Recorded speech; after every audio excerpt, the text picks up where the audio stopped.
네, 이번 주 뉴욕 증시 대형 경제 지표들 일정이 좀 부재한 가운데 시장에서는 연준 인사들의 발언과 또 종전 협상에 주목을 해봐야 된다는 전망이 나왔었는데요. 역시나 이 종전 협상과 더불어서 연준 인사들의 발언에 주목하는 듯한 모습을 나타냈습니다. 연준 인사들은 이 금리 인하 조금 더 신중하게 생각을 해봐야 된다는 기조를 계속해서 이어나가면서 기술주들의 투심을 좀 악화시키는 모습이 나타났는데요. 하지만 시장은 그래도 3대 지수 일제히 상승한 채 마감했습니다. 네, 장중 계속해서 등락을 오가다가 결론적으로 장 막판에 힘을 내줬던 뉴욕 증시인데요. 오늘 또 무엇보다 주목되고 있는 건 오전 11시에 공개될 일론 머스크 테슬라 CEO와 또 트럼프 대통령의 인터뷰가 되지 않을까 싶습니다.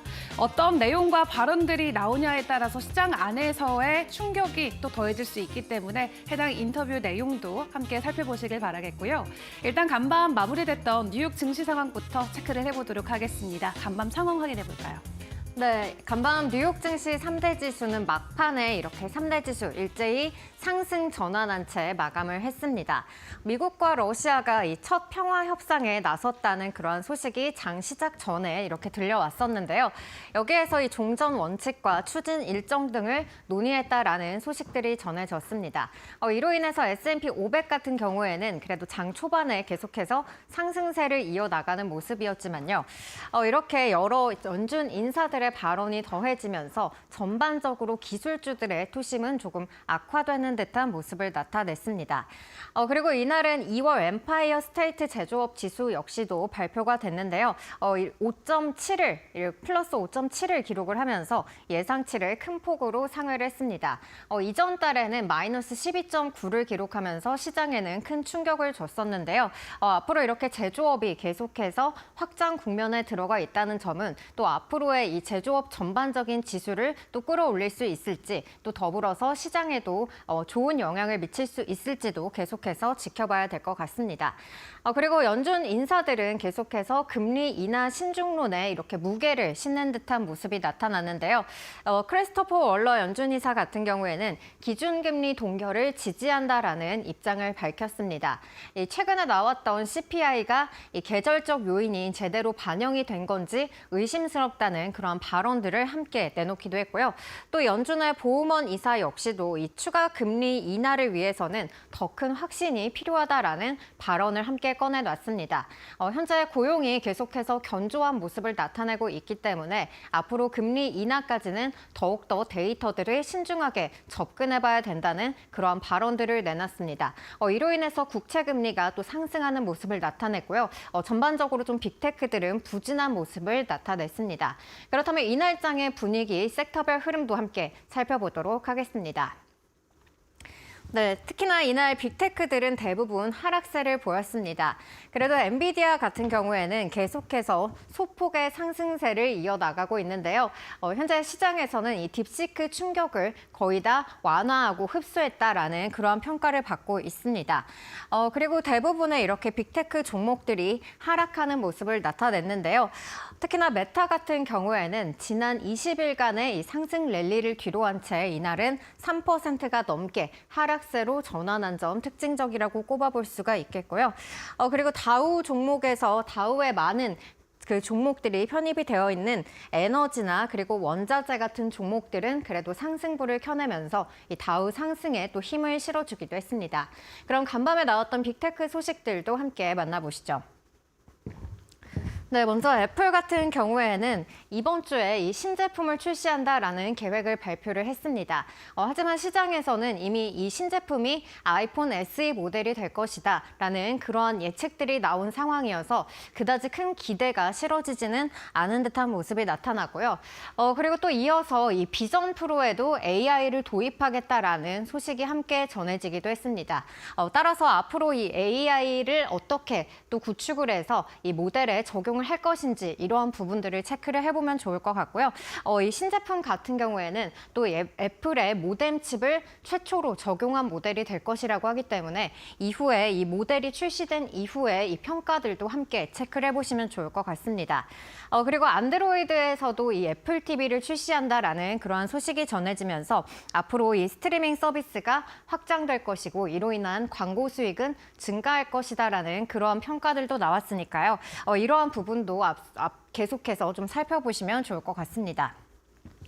그리고 아마존 같은 경우에는 이 아마존 웹 서비스 부분에서 이 의료 AI 부분을 확장하겠다라는 소식을 전했습니다. 이 메모리얼 슬론 캐터링과 파트너십을 체결했다라는 소식이 전해진 건데요. 이로 인해서 암 환자들을 위한 치료 부문에 있어서 이 AI를 확장할 수 있을 것이라는 기대가 더해지고 있는 상황입니다. 그리고 테슬라 같은 경우에는 이 인도 모디 총리와의 면담 이후에 회의 이후에 이렇게 인도 채용을 시작했다라는 소식이 전해졌습니다. 이로 인해서 인도 시장에서 전기차를 또 출시할 것이다라는 그런 기대감이 더해져 있는 상황이고요. 또 인도 내에서는 이 수입차에 대해서 관세를 낮추겠다라는 그러한 소식들도 전해졌기 때문에 또 향후 이 테슬라가 인도 시장에서 빠르게 또 선점할 수 있을지 여부도 좀 체크를 해봐야 될 것 같습니다. 그리고 상하이 기가팩토리에서 이 모델 Y 주니퍼 대량 생산을 시작했다라는 소식도 전해졌는데요. 이 중국 내에서는 이 비즈니스 차량에 대해서는 테슬라가 계속해서 점유율이 하락되는 모습을 나타나긴 했지만 소비자들은 그동안 모델 Y를 기다렸던 만큼 향후 이후에 이 판매량 역시도 우리가 좀 주시를 해봐야 될 것 같습니다. 그리고 이어서 메타 같은 경우에는 이 프로젝트 워터워스라는 그러한 계획을 발표를 했는데요. 이 해저 케이블로 인해서 대량의 전력을 조달하겠다라는 계획을 함께 발표를 하기도 했습니다. 이로 인해서 좀 비용 부담이 커질 것이다라는 그러한 평가 속에 오늘 하락세로 마감을 했습니다. 그렇다면 이 빅테크 기업들의 주가 흐름도 함께 살펴보시죠. 네, 애플 같은 경우에는 이번 주 신제품을 발표하겠다라는 소식을 전했는데요. 오늘은 약보합으로 장을 마감했습니다. 이어서 아마존도 함께 살펴보시죠. 네, 아마존 역시도 좀 소폭 하락한 채 거래를 마쳤습니다. 0.88% 하락을 했는데요. 아마존은 계속해서 AI로 의료까지 이렇게 AI로 이렇게 확장해 나가는 모습들을 보여주고 있습니다. 이어서 테슬라도 살펴보도록 하겠습니다. 네, 테슬라 같은 경우에도 오늘 약보합으로 마감을 했는데요. 앞으로 인도 시장에서의 전기차 판매량 그리고 또 중국에서 이 모델 Y 주니퍼를 출시한다라고 발표를 했기 때문에 이후 판매량도 주시를 해봐야 될 것 같습니다. 네, 이어서 메타도 살펴보실 텐데요. 메타는 20일간의 랠리를 끝낸 모습을 나타냈습니다. 오늘은 2.76% 하락한 채 거래 마쳤습니다. 그럼 간밤에 전해졌던 이 특징주의 소식들도 함께 만나보시죠. 먼저 인텔 같은 경우에는 이 TSMC가 이 파운드리 지분 인수를 검토하겠다라는 소식이 전해짐과 동시에 또 이 브로드컴이 칩 설계와 마케팅 사업 부문을 인수한다라는 소식이 전해졌습니다. 이렇게 성공적으로 인수가 마무리되게 된다면은 인텔의 사업 부문이 계속해서 경쟁력을 가져갈 수 있을 것이라는 그런 시장의 평가가 나오면서 오늘 상승세를 더해갔고요. 그리고 슈퍼 마이크로 컴퓨터 같은 경우에는 아직까지 이 회계연도 보고서를 제출하지는 않았지만 그래도 2026년도 이 회계연도 매출 전망이 400억 달러로 상향됐다라는 소식 속에서 앞으로의 매출 기대감 속에서 주가가 끌어올려지는 그런 모습을 나타냈습니다. 그리고 사우스웨스트 항공 같은 경우에는 53년 만에 이렇게 인력을 감축하겠다라는 소식을 발표를 했는데요. 인력을 15% 감축을 하게 된다면은 내년에 3억 달러 가량의 비용이 절감되는 효과를 나타내기 때문에 이로 인해서 비용 절감과 또 이 조직 개편에 효과를 볼 것이다라는 그러한 시장의 평가를 받기도 했습니다. 이어서 로빈후드 같은 경우에는 울프리서치에서 이 매수에서 또 보류로 이렇게 투자 의견을 하향 조정하는 모습을 나타냈습니다. 하지만 이 로빈후드 같은 경우에는 앞으로 이 암호화폐 부문에 있어서 큰 성장을 이룰 것이다라는 또 CEO의 발언이 있었기 때문에 이 부분이 특히나 주목이 되고 있는데요. 싱가포르에서 이 암호화폐 상품을 또 출시하겠다라는 계획을 발표를 했기 때문에 앞으로 이 부분에 있어서의 성장세도 눈여겨봐야 될 것 같습니다. 마지막으로 바이두 같은 경우에는 이 이 온라인 AI 챗봇 서비스를 출시함에도 불구하고 이렇게 광고 매출이 좀 감소했다라는 소식을 내비쳤습니다. 온라인 마케팅 매출이 전년 대비 7% 감소했다라는 소식이 전해졌고요. 그리고 시진핑 국가주석이 지난 17일 좀 이례적으로 이렇게 기술 기업 대표들과 회동을 하는 그러한 자리를 가졌었는데 이로 인해서 또 AI에 대한 규제가 완화될 수 있다는 기대감이 실리기도 했습니다. 하지만 이 바이두의 CEO는 또 여기에서 참석하지 않은 것으로 나타나면서 투자자들의 좀 우려감이 더해진 모습도 함께 나타났습니다. 그럼 이 기업들의 주가 흐름도 함께 살펴보시죠. 네, 인텔 같은 경우에는 TSMC와 그리고 브로드컴의 사업을 분사하겠다라는 소식이 전해지면서 이 사업 재편에 대한 기대감으로 오늘 16% 상승세를 만들어갔고요. 이어서 슈퍼마이크로 컴퓨터 같은 경우에는 계속해서 매출 전망이 상향 조정되는 그러한 소식을 꺼내 들었습니다. 이러한 소식 속에 오늘 16%대의 상승세로 마감을 했고요. 이어서 사우스웨스트 항공 같은 경우에는 인력을 최초로 좀 감축하겠다라는 소식이 전해지면서 오늘 0.92% 소폭 하락한 채 거래를 마쳤습니다. 로빈후드 마켓 같은 경우에는 암호화폐 부문에서의 성장성을 눈여겨봐야 된다는 그런 평가들이 나왔는데요. 오늘 시장에서는 7% 하락한 채 거래 마쳤습니다. 마지막으로 바이두 같은 경우에는 광고 매출이 급감했다라는 소식이 전해졌는데요. 오늘 장에서는 소폭 상승한 채 거래 마쳤습니다. 네, 여기까지 간밤 미증시 흐름들 살펴봤고요. 이어서 상품 시장도 살펴보겠습니다. 네, 연준 인사들의 발언으로 인해서 이 국채금리는 다시 한번 지난주 4.4%에서 4.5%까지 튀어오르는 모습을 나타냈습니다. 이로 인해서 좀 기술주들에 대한 투심을 악화시키는 모습을 나타내기도 했고요. 이어서 국제유가도 살펴보도록 하겠습니다. 네, 국제유가 같은 경우에는 오펙 플러스가 기존에 4월로 계획했었던 월간 원유 생산량 증대에 있어서 좀 연기를 하겠다라는 그러한 소식이 전해졌습니다. 아직까지 이 글로벌 시장에서 이 원유 수요가 아직은 불안정한 모습을 보였기 때문에 이러한 결정을 내렸다는 그런 소식이 전해졌는데요. 이러한 소식 속에 오늘 국제유가는 1.46% 상승한 채 71달러 선에서 거래 마쳤습니다. 이어서 천연가스도 살펴볼 텐데요. 이 천연가스 같은 경우에는 유럽 내에서 이렇게 평균 재고량이 5년 내 최저치를 기록했다라는 소식이 전해졌습니다. 이로 인해서 간밤에는 이렇게 7%가 넘는 급등세를 나타냈고요. 마지막으로 금 가격도 살펴보시죠. 네, 금 가격 같은 경우에는 지난주 2,968달러 선까지 튀어오르는 모습을 나타냈는데요. 이 며칠 동안은 좀 조정을 받는 듯한 모습을 보였는데 다시 한번 좀 최고치에 도달하려는 듯한 모습을 나타내고 있습니다. 오늘 시장에서는 온스당 2,953달러 선에서 거래되고 있는 모습입니다. 그럼 여기까지 상품 시장도 함께 살펴봤고요. 이어서 이 간밤 또 투자자들의 주목을 끌었던 이슈들은 어떤 것들이 있었는지 머스트노우 통해서 알아보겠습니다.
네, 간밤 있었던 주요 외신 헤드라인 함께 확인해보는 머스너우 5 시간입니다.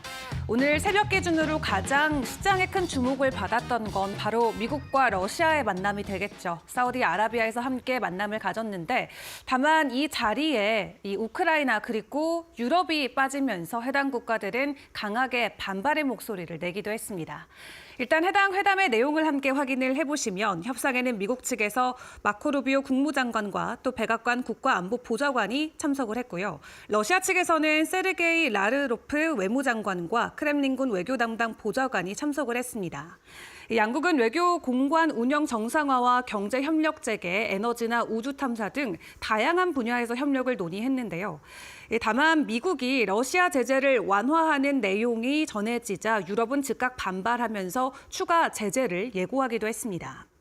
이번 회담은 지난 12일 트럼프 대통령과 블라디미르 푸틴 러시아 대통령이 종전 협상을 추진하기로 합의한 이후 신속하게 진행이 됐는데 사우디아라비아가 중재 역할을 할 가능성이 제기되는 가운데 우크라이나의 젤렌스키 대통령은 이 튀르키예 에르도안 대통령과 만나서 우크라이나와 유럽이 협상에 참여해야 한다라고 강조하기도 했습니다.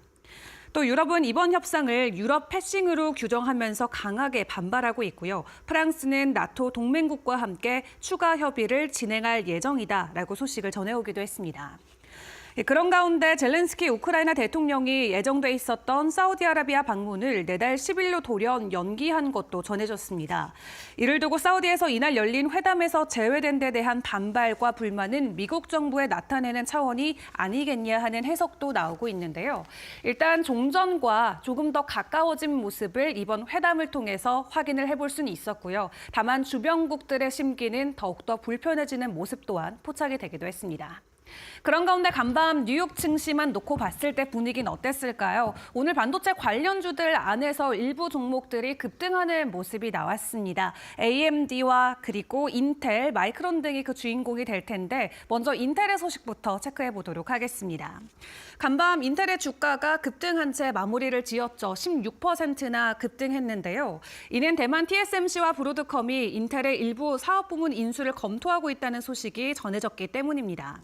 이 블룸버그와 대만 매체들은 TSMC가 인텔의 파운드리 사업 주식을 20%를 인수할 가능성이 있고 브로드컴도 칩 설계나 마케팅 부문 인수를 논의 중이라고 보도했는데요. 월가에서는 인텔이 사업을 분할하면 기업 가치가 올라갈 것으로 보고 있고 투자 은행들도 긍정적인 평가를 내놓고 있는 상황입니다. 한편 AMD 같은 경우는 AI 시장에서의 경쟁력을 강화하면서 인텔과 엔비디아를 빠르게 추격하고 있습니다. 간밤 1%대 주가 상승을 보였는데 새로 전해진 소식에 따르면 이 AMD의 차세대 MI350 GPU의 출시 일정이 기존 하반기에서 25년 중반으로 앞당겨진 것으로 확인됐습니다. 엔비디아의 블랙웰 출시가 지연되고 있기 때문에 해당 소식은 시장 안에서 더욱더 주목을 받을 수밖에 없었고요.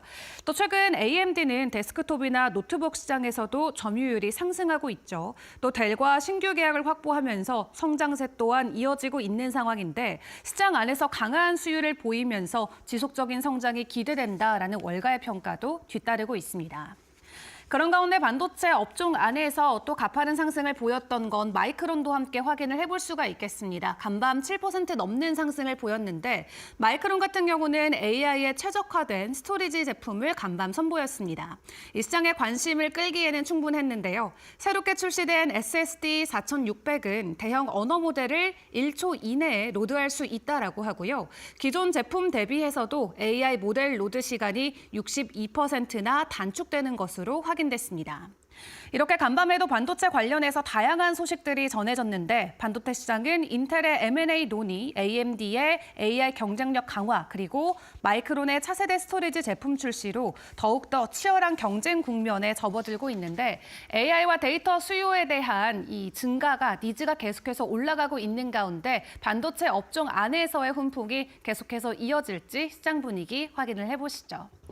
그런 가운데 어제 국내 시간으로 오후 시간대 공개됐던 머스크의 그록3 시장에서도 여러 가지 평가가 오가고 있습니다. 기존 모델들보다는 확실하게 더 나은 성능이다라는 평가도 있지만 한편으로는 다소 아쉽다라는 반응도 함께 나오고 있는 상황인데요.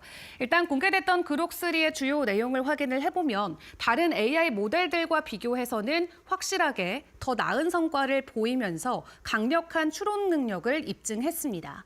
특히 게임 쪽 가격과 관련해서도 차별적인 성능을 보이기도 했는데요. 이 테트리스나 비주얼들을 결합한 게임을 단 10분 만에 그록3가 개발하면서 뛰어난 추론 능력을 선보였고 시장은 놀랐습니다. AI 전문가들은 오픈 AI의 고급 모델과 비슷한 수준이라면서 긍정적으로 평가하긴 했지만 압도적인 성능 격차는 확인되지 않았다라는 점에서는 어느 정도의 한계가 있었다라는 지적의 말도 나왔고요.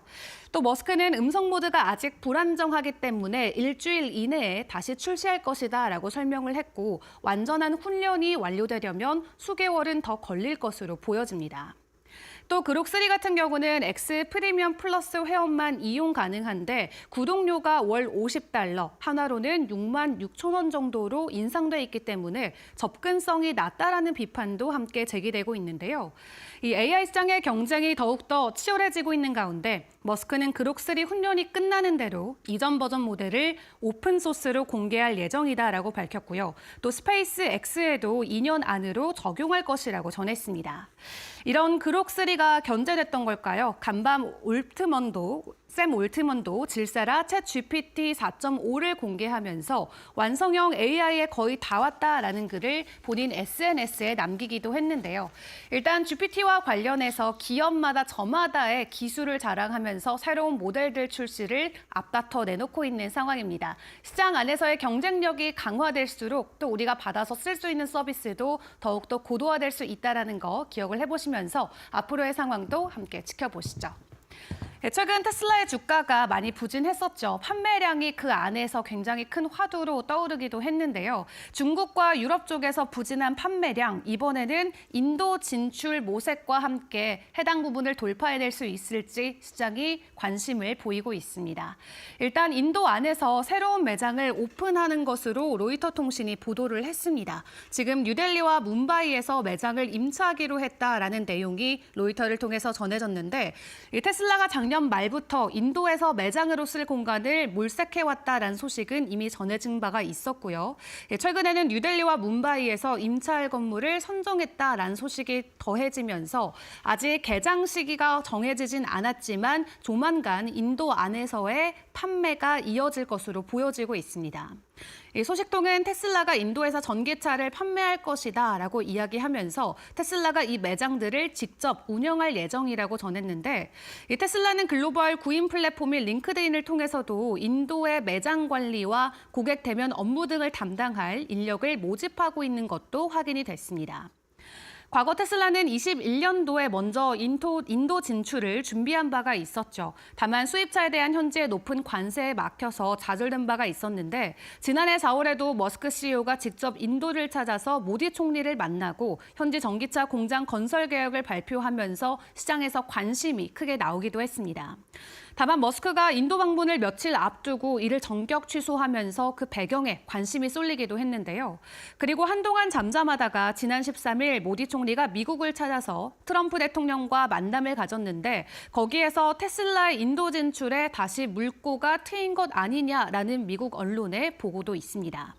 모디 총리는 트럼프 대통령과의 정상회담에서 미국의 대인도 무역 적자 해소를 위한 무역협정 체결 등을 약속했고요. 또 머스크와도 함께 만나서 우주나 이동성, 기술, 혁신에 대해 논의했다라는 내용을 전하기도 했습니다. 그에 대한 결과일지 일단 인도에서 바로 테슬라의 소식이 전해지고 있는데 일단 블룸버그 같은 경우는 만약 테슬라가 인도 시장에 진출하게 된다면 최근 겪고 있는 판매 부진을 극복할 수 있는 새로운 돌파구가 될 수 있다라고 평가하고 있네요. 추가적으로 전해지는 소식들 계속해서 저희와 함께 점검을 해보시면 좋겠고요. 마지막으로 암호화폐 시장 관련해서 재밌는 이슈도 함께 체크를 해보도록 하겠습니다. 이 테슬라 운전자들은 1분기 안으로 주행만 하더라도 새로운 코인을 받을 수 있는 비체인 EV-ON 프로그램이 출시된다라고 합니다. 비체인은 코인의 이름이고 중국의 프로젝트로 알려져 있죠. 그럼 비체인에서 EV-ON, 이 전기자동차를 타고 주행할 때마다 주행 거리를 측정해서 코인을 주는 보상 프로그램을 출시한다라고 하는데요. 일단 전기차 이 구매자의 70% 이상은 EV-ON에 관심이 있다라는 설문조사도 나왔고 1분기부터 테슬라를 시작으로 다른 전기차 업체들까지 확장을 해나간다라는 소식을 전해왔습니다. 다만 여러 가지 소식들이 혼재돼 있지만 간밤 비트코인은 추가적인 상승을 보이지 못한 채 95,000달러 선에서 횡보를 이어가고 있는 상황인데요. 여러 가지 국제 정세와 또 주요 이슈들 같이 점검하시면서 앞으로의 시장 분위기도 저희와 함께 파악해 보시면 좋겠습니다. 지금까지 머스노우 5 시간이었습니다.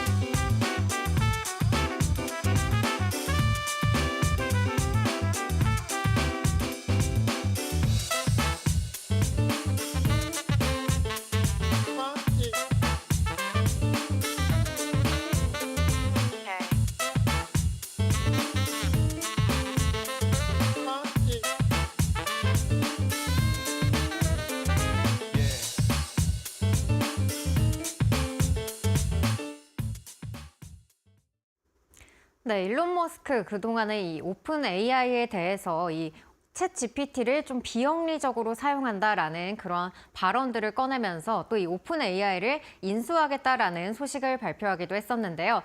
이 AI 챗봇에 있어서 계속해서 이 머스크의 관심이 계속해서 증가하고 있다는 부분 우리가 확인을 해볼 수가 있었는데 드디어 이 xAI에서 이 챗봇 서비스인 그록 3를 어제 공개를 했습니다. 이 50분간의 이 라이브 방송을 통해서 엔지니어들과 함께 이 일론 머스크가 직접 이 시연을 하는 모습까지 함께 공개가 됐는데요.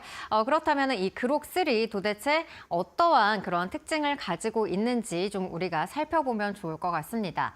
이날 발표됐던 이 그록 3 같은 경우에는 이 최종 버전은 아닌 것으로 밝혀졌고요. 이날 발표된 것은 베타 버전을 공개를 했습니다. 이 베타 버전과 함께 이 또 그록 3 미니 버전과 또 이 AI 에이전트인 이 딥서치를 함께 공개를 했는데요. 이 딥서치 같은 경우에는 이 스마트 검색 엔진으로 수주돼 출시할 예정이라고 밝혔습니다. 이 딥서치는 이 전문 연구자들이 이 1시간 이상 서칭을 해서 이 정보를 그동안에 찾아야 했다면은 이러한 시간들을 10분까지 단축을 해줄 수 있다라는 그러한 성능을 발표를 하기도 했습니다. 이로 인해서 또 이 오픈 AI의 이 딥 리서치에 또 대항마가 될 수 있을지도 함께 우리가 눈여겨서 살펴봐야 될 것 같고요. 그리고 영상 중에 이렇게 게임을 직접 또 즉각적으로 개발하는 모습도 함께 나타냈습니다. 이 테트리스와 또 비주얼들을 조합해서 이 즉각적으로 게임을 만들어 달라라는 요청을 했는데요. 저도 이 영상을 봤는데 진짜로 이렇게 바로 즉각적으로 테트리스와 그 비주얼들 이렇게 색깔을 조합을 해서 게임이 만들어지는 모습도 함께 공개를 했습니다. 이로 인해서 이 AI 게임 스튜디오를 또 앞으로 운영할 것이다라는 그러한 이야기도 함께 꺼내 들었고요. 그리고 그록 3를 최종적으로 이 업데이트가 끝날 경우에는 이 그록 2에 대해서는 오픈 소스를 또 공개하겠다라는 계획을 함께 꺼내들기도 했습니다. 그리고 일주일 후에는 이렇게 음성 어시스턴트 모드 역시도 공개할 것이라고 했는데요. 현재까지는 아직까지는 좀 부족한 부분들이 많기 때문에 일주일 이후에는 또 이 최고의 경험을 만끽할 수 있을 것이다라는 그러한 또 발언을 함께 내놨습니다. 이렇게 자신감을 내비쳤기 때문에 앞으로 이 음성 어시스턴트의 기능도 또 어떻게 또 추가가 될지 여부도 우리가 좀 체크를 해보면 좋을 것 같고요. 이 대화형 서비스가 가능하고 또 이 음성 상호작용이 또 가능하게 개발이 됐다라고 발표를 했는데 실제로 이 인간과 이 유사하게 대화를 하는 그러한 모델까지 확장해 나갈 것이라고 함께 발표를 하기도 했습니다. 그리고 이 그록 3를 2년 내에 스페이스 X 시스템에 또 구축할 것이라는 그러한 이야기도 함께 꺼내 들었는데요. 스페이스 X뿐만 아니라 뉴럴링크라든지 이 머스크의 사업과 계속해서 연계될 수 있다는 가능성을 내비치기도 했습니다. 그렇다면 이 그록 3에 대해서 조금 더 우리가 면밀하게 살펴보면 좋을 것 같은데요. 일단은 이 지구상에서 가장 똑똑한 AI다라고 일론 머스크가 자신감을 내비쳤습니다. 그렇게 자신감을 내비친 데는 이러한 좀 지표들이 영향을 미쳤을 것 같은데요. 먼저 이 챗봇 아레나에서 그록3는 1위를 차지한 걸로 나타났습니다. 챗봇 아레나는 이 AI를 평가하는 그러한 모델이라고 플랫폼이라고 생각을 해보시면 될 것 같은데 여기에서 이 오픈 AI의 챗 GPT와 또 구글의 제미나이 또 이 딥시크 모델을 훨씬 더 뛰어넘는 그러한 성능을 가지고 있는 것으로 또 밝혀졌고요. 그리고 여기에 나와 있는 그러한 사진 같은 경우에는 또 벤치마크 테스트를 한 결과를 또 이렇게 나타내고 있는데 수학이나 과학이나 코딩 부문에서도 다른 모델들에 비해서 월등한 성능을 자랑하고 있다는 점을 확인을 해볼 수가 있습니다. 먼저 이 미국의 수학 대회 이 성능 문제를 이렇게 비교를 해봤을 때 이 XAI가 정답률이 52%로 가장 높은 것으로 나타났고요. 그리고 과학 부문에 있어서도 이 정답률이 75%까지 도달하면서 다른 모델에 비해서 우수한 성능을 자랑한다라는 점을 또 함께 밝히기도 했습니다. 그렇다면 이 그록3의 자세한 특징도 함께 살펴보면 좋을 것 같은데요. 그록3 같은 경우에는 이 기존의 그록2에 비해서 10배가 높은 연산력이 투입됐다고 합니다. 기존의 이 그록2 같은 경우에는 이 호퍼 GPU가 2만 개 정도가 사용이 됐다고 하는데 10배 높은 연산력이 투입이 됐다라고 한다면은 이 엔비디아의 호퍼 GPU를 20만 개가량 투입을 했을 것이다라는 추정을 해볼 수가 있습니다. 이로 인해서 이 법의 판례라든지 또 광범위한 문서 등으로 훈련을 했기 때문에 더욱더 논리적인 사고를 할 수 있는 모델이다라는 점을 강조하기도 했고요. 그리고 자체적인 오류를 또 즉각적으로 수정할 수 있다라는 점도 함께 내비쳤습니다. 자체적인 오류를 수정할 수 있는 부분은 어떤 것이냐면요. 이 현재의 데이터와 조금 맞지 않는 부분들을 실시간으로 이 데이터 센터를 통해서 수정할 수 있다라는 부분을 그렇게 함께 발표하기도 했고요. 그리고 또 강화학습을 통해서 역시나 앞서서 봤듯이 연산 능력을 또 계속해서 끌어올렸고 적응력 역시도 향상시켰다는 점을 우리가 또 이 라이브 방송을 통해서 살펴볼 수가 있었습니다.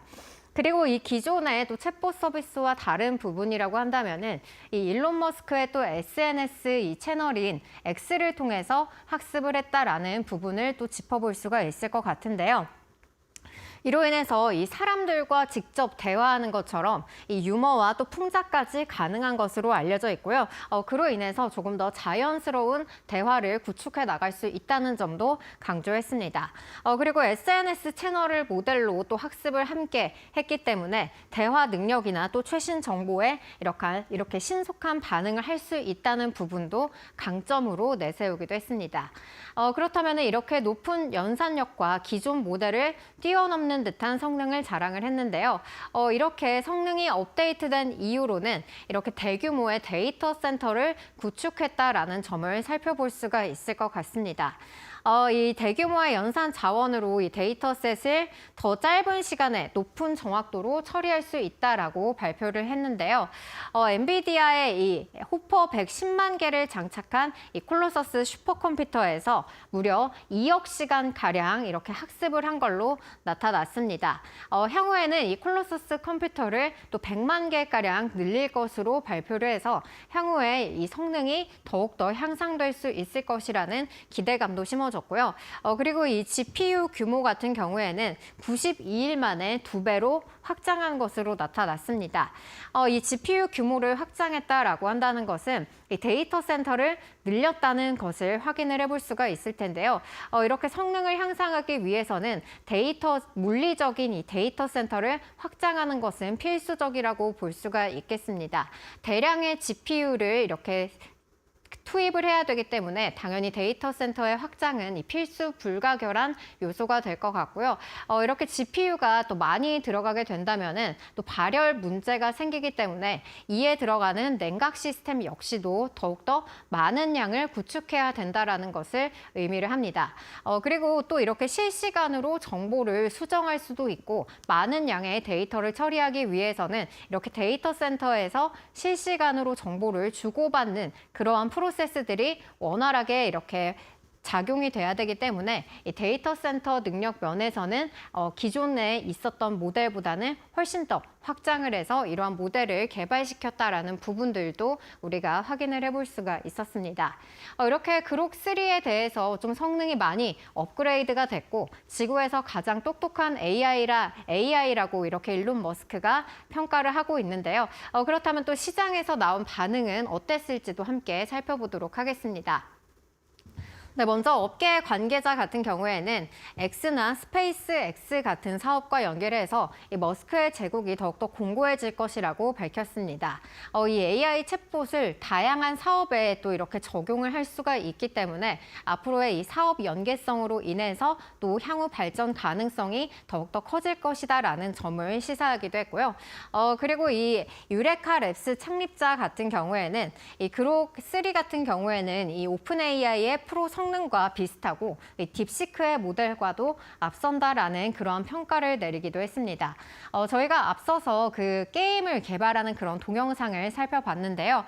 그렇게 고성능의 그러한 챗봇을 이렇게 유지를 하기 위해서는 이 오픈 AI 프로 정도 돼야지 그러한 기능들을 수행을 할 수가 있는데 그러한 부분을 바로 수행했다는 부분에서 이 그록 3의 성능이 조금 더 업그레이드가 되고 다른 모델들보다도 우월하다는 점을 함께 내비치기도 했습니다. 그리고 또 이 에이단 고메즈 코이어의 CEO 같은 경우에도 그동안에 좀 많은 논란이 있었지만 실제로 또 그록 3를 보니까 성능이 굉장히 좋다라는 점을 평가하기도 했습니다. 이렇게 긍정적인 여러 가지 요소들이 작용을 한 반면에 또 부정적인 이야기들도 함께 나왔는데요. 현재 공개된 모델이 베타 버전이기 때문에 실제로 이 다른 모델들에 비해서 압도적으로 우월한지는 아직까지는 좀 의문이 남는다라는 그런 평가들도 함께 나오고 있고요. 그리고 훈련 종료까지 앞으로 수개월이 걸릴 것으로 예측이 되고 있습니다. 이렇게 수개월이 걸린다고 한다면은 이 기존의 챗 GPT 같은 그러한 AI 모델을 사용했던 그런 사용자들이 과연 이 시간 동안 기다릴 수 있을지 또 그리고 기존 모델에서 이렇게 챗 GPT에서 이렇게 그록으로 넘어오는 수요가 과연 많이 늘어날지 여부는 좀 의문이 된다라는 그러한 이야기들도 함께 흘러나왔고요. 그리고 접근성이 떨어진다라는 이야기도 있었습니다. 이 그록 3 같은 경우에는 현재 이 X 프리미엄 회원으로 한정돼서 사용을 할 수 있기 때문에 이 많은 사용자들이 이 그록을 접근을 해볼 수가 없어서 과연 이 성능을 또 테스트해보는 데는 좀 의문이 남는다라는 그러한 평가들이 남기도 했습니다. 네, 그록 3 이렇게 좀 베타 버전을 좀 성급하게 공개를 했다라는 그러한 시장의 평가도 있는데요. 하지만 앞선 모델보다도 더욱더 우월한 성능을 자랑을 하고 있기 때문에 앞으로 또 오픈 AI에 맞서서 이렇게 그록 3가 대항마가 될 수 있을지 여부 앞으로 나오는 소식들도 계속해서 팔로잉 해보실 필요가 있을 것 같습니다. 여기까지 사인이었습니다.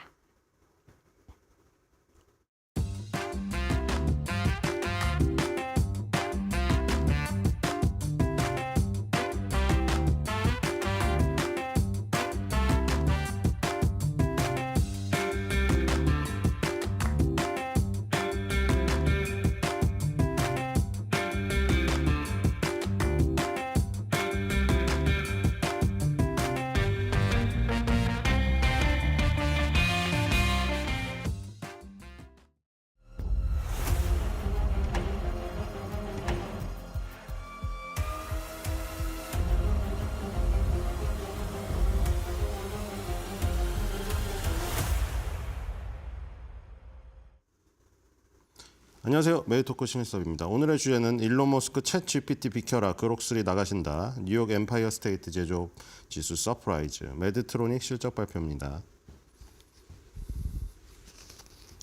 일론 머스크는 지구는 못 베기는 성격이죠.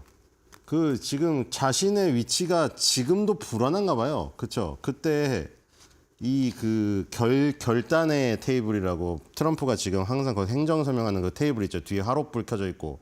그 화롯불 진짜인가요? 진짜겠죠. 설마 그 백악관의 가짜는 아니고 진짜 장작을 보좌관들이 항상 떼우나 봐요. 근데 거기서 이제 항상 옆에 일론 머스크가 서가지고 제1 옵션이잖아요. 근데도 불안한가 봐. 그때 손정희 회장이랑 그다음에 저기 누구야 오라클 회장, 그다음에 샘 알트먼 3명 데려다 놓고 무슨 뭐 스타게이트를 만드는데 뭐 700 몇 조를 쓰느니 이랬더니 바로 목리가 나가지고 그쵸? 백악관에 나 아닌 샘 알트먼 불렀다고 쟤를 왜 부르냐는 식으로 너네 돈 없지 해갖고 또 저격하고 있잖아요. 이게 자격지심은 아닌 것 같은데 왜냐면 앨런 머스크가 자격지심이 있을 리가 없잖아요. 그 뭐 지금 세계 최고의 기업들을 다 운영하고 있고 근데 이게 자격지심은 아닌데 뭐야 뭐 아까 누구한테 지는 걸 못 배겨 이게 보니까 그쵸? 메타의 저커버거도 그거 왜 괜히 그 논란을 만들어 가지고 그쵸? 그 정도 위치에 있으면 솔직히 무시하는 게 아니라 그냥 뭐 별 상관없지 않나요? 근데 저 모르겠어요. 앨런 머스크가 성격이 그래서 그런지 저커버거하고 결국에 우리 화이트 데이나 백 사장님하고 그 결투 저기 해가지고 해서 UFC 한번 붙으려고 했는데 또 그냥 부상 당해가지고 좀 흐지부지 됐는데 지금 타겟이 저 샘 알트먼으로 바뀌었단 말이죠 지금. 그러니까 가만히 못 두는 거예요. 지금 자기를 배신하던가 자기보다 앞서 나가는 꼴을 못 봐 꼴을. 그래가지고 지금 또 샘 알트먼이 그 뭐 오픈 AI를 저 비영리를 운영하려고 했는데 돈을 받느니 뭐 어쩌고 해갖고 뭐 마이크로소프트에 또 인수를 당했다가 어쩌다 난리를 쳤잖아요. 오픈 AI가. 하여튼 어쨌든 자기가 그래서 XAI를 차려버렸어요 또. 그래가지고 이제 그록3라고 내놨는데 자 그록3 제미나이 구글에서 만든 거죠. 구글의 제미나이 이건 지금 빌 에크먼은 저걸 보고 구글에 투자한 거죠. 제미나이가 나오기도 전에 이미 저런 능력이 있는데 구글은 늦게 움직일 뿐이다. 배팅 성공했죠. 빌 에크먼. 어쨌든 제미나이 2 프로에 그다음에 챗 GPT-4 요거 3개 비교한 건데 자 수학에서 압도적, 과학에서 압도적, 코딩에서 압도적 뭐 이렇다는 거잖아요 지금. 그러니까 지금 이 그 GPT-4가 여기 수학에서 굉장히 그록3보다 떨어지는 걸로 일단 나왔죠. 여기 자기네가 한 걸로는. 그 다음에 이거를 지금 공부를 시키려고 데이터 센터를 만든 그 데이터 센터 저기 전경을 딱 띄워놨잖아요. 이제 적인 거예요. 또 분명히 오라클이랑 손정희 회장이랑 샘 알트먼이랑 셋이 뭐 700 몇 조 들어가지고 스타게이트 한다고 하니까 왜 내 중심으로 지구는 안 돌아가냐 이거죠 지금. 그래서 그 딱 띄워놓으면서 여기다가 내가 엔비디아 여기 슈퍼칩 저 100만 개 박을 테니까 내 데이터 센터로 다 이긴다 이건데 지금 약간 애 같기도 하고 좀 그렇습니다. 어쨌든 실력으로 증명을 하니까요. 뭐 자격지심 아닌 건 분명하고 그냥 지기 싫어하는 것 같습니다. 뒤로 가겠습니다. 자, 이거 왜 지기 싫어하냐면 자기가 무조건 1등을 해야 되거든요. 무슨 설문조사에서든 반드시 1등을 해야 돼, 이 사람은. 지금 2024년도 작년에 포춘지에서 선정한 그 기업 비즈니스 부분에서 영향력 있는 사람 1등에 일단 앨런 머스크가 꼽혔어요. 운영하는 회사도 많아요, 혼자. 이거 봐, 다른 사람들은 다 이거 하나씩, 로고 하나씩 그려져 있는데 이 사람만 지금 봐봐요. 로고 3개나 그려져 있잖아요, 이걸 다 운영하고 어떻게 운영 이거를 지금? X도 운영해야지, XI도 운영해야죠, 테슬라도 운영해야죠, 스페이스X도 운영해야죠. 다른 사람 보세요. 이 로고가 이거 하나 운영하기도 힘든데 이 사람만 4개가 있잖아요, 지금. 어쨌든 대단한 사람이에요. 이거 4개뿐만 아니죠, 지금. 더 있어요, 회사가. 저희 앨런 머스크가 일단 1등을 먹었다. 엔비디아의 젠슨 왕을 제치고. 지금 버크셔에서의 워렌 버핏도 있고, JP 모건도 있고, GM, 오픈 AI, 뱅크 오브 아메리카, 화웨이, 시티, 지금 아마존에 막 애플, 메타, 알파벳 다 있어요. 막 그 위대한 사람들을 제치고 자기가 1등 한 거죠. 근데 싫은 게 이게 싫은 거죠, 지금. 샘 알트먼이 8위에 올랐다는 게 싫은 거예요, 제가 보기에는. 왜냐면 지금 이게 포춘 500대 기업이라고 하잖아요. 500대 기업 중에 92%가 오픈 AI 제품을 사용하고 있고 지금 이 비즈니스 분야에서 강력한 인재들이 대부분 이 AI 발전을 주도하는 사람들이 여기 올라오고 있거든요, 이 위로. 그러니까 자기가 그게 싫은 거예요. 이게 AI 분야에서 자기가 1등 해야 되는데 이게 진짜 치고 올라오니까 눌러버려야 돼요, 완전히. 완전히 박살을 내버려야 돼요, 지금. 그러니까 지금 여기 오픈 AI, 메타도 마찬가지고 여기 구글의 알파벳, 그리고 이 중국의 화웨이까지 이거 확실하게 눌러버려야 되거든요. 아마존도 그렇고. 지금 전부 애플도 마찬가지예요. 전부 결국에 마이크로소프트도 있고 다 결국 엔비디아는 사실 이거는 약간 백업이라고 하면 중요도가 떨어졌게 생각되지만 그 역할에서 얘네 거를 어떻게 보면 칩을 만들어주는 역할이잖아요. 그러니까 이 데이터 센터를 확보하는 요 지금 전쟁 속에서 일단 자기가 우위를 차지했다. 그러니까 여기서도 이제 지면 안 되는 거예요. 그래서 지금 이제 이 그록3를 내놨고 지금 계속 달려가려고 하고 있는데 뒤로 가보겠습니다. 자, 그래서 어제 발표한 그 장면인데 항상 아쉬운 거는 이런 게 항상 있다는 거죠. 나도 조선인이라 못 만든다. 좀 아쉽습니다. 조선인도 만들었으면 좋겠는데 뒤로 가겠습니다. 우리나라 언제쯤 저기 될까? 자, 그래서 지금 원래 이 인베스팅닷컴에서 1월 28일에 이 만평이 나왔잖아요. 이 딥시크가 거의 엔비디아의 그 독수리랑 똑같이 엔비디아 오픈 AI 이렇게 똑같이 그려져 있잖아요. 그 딥시크발 충격이 고래 이게 왔었는데 지금 판이 또 바뀌었습니다.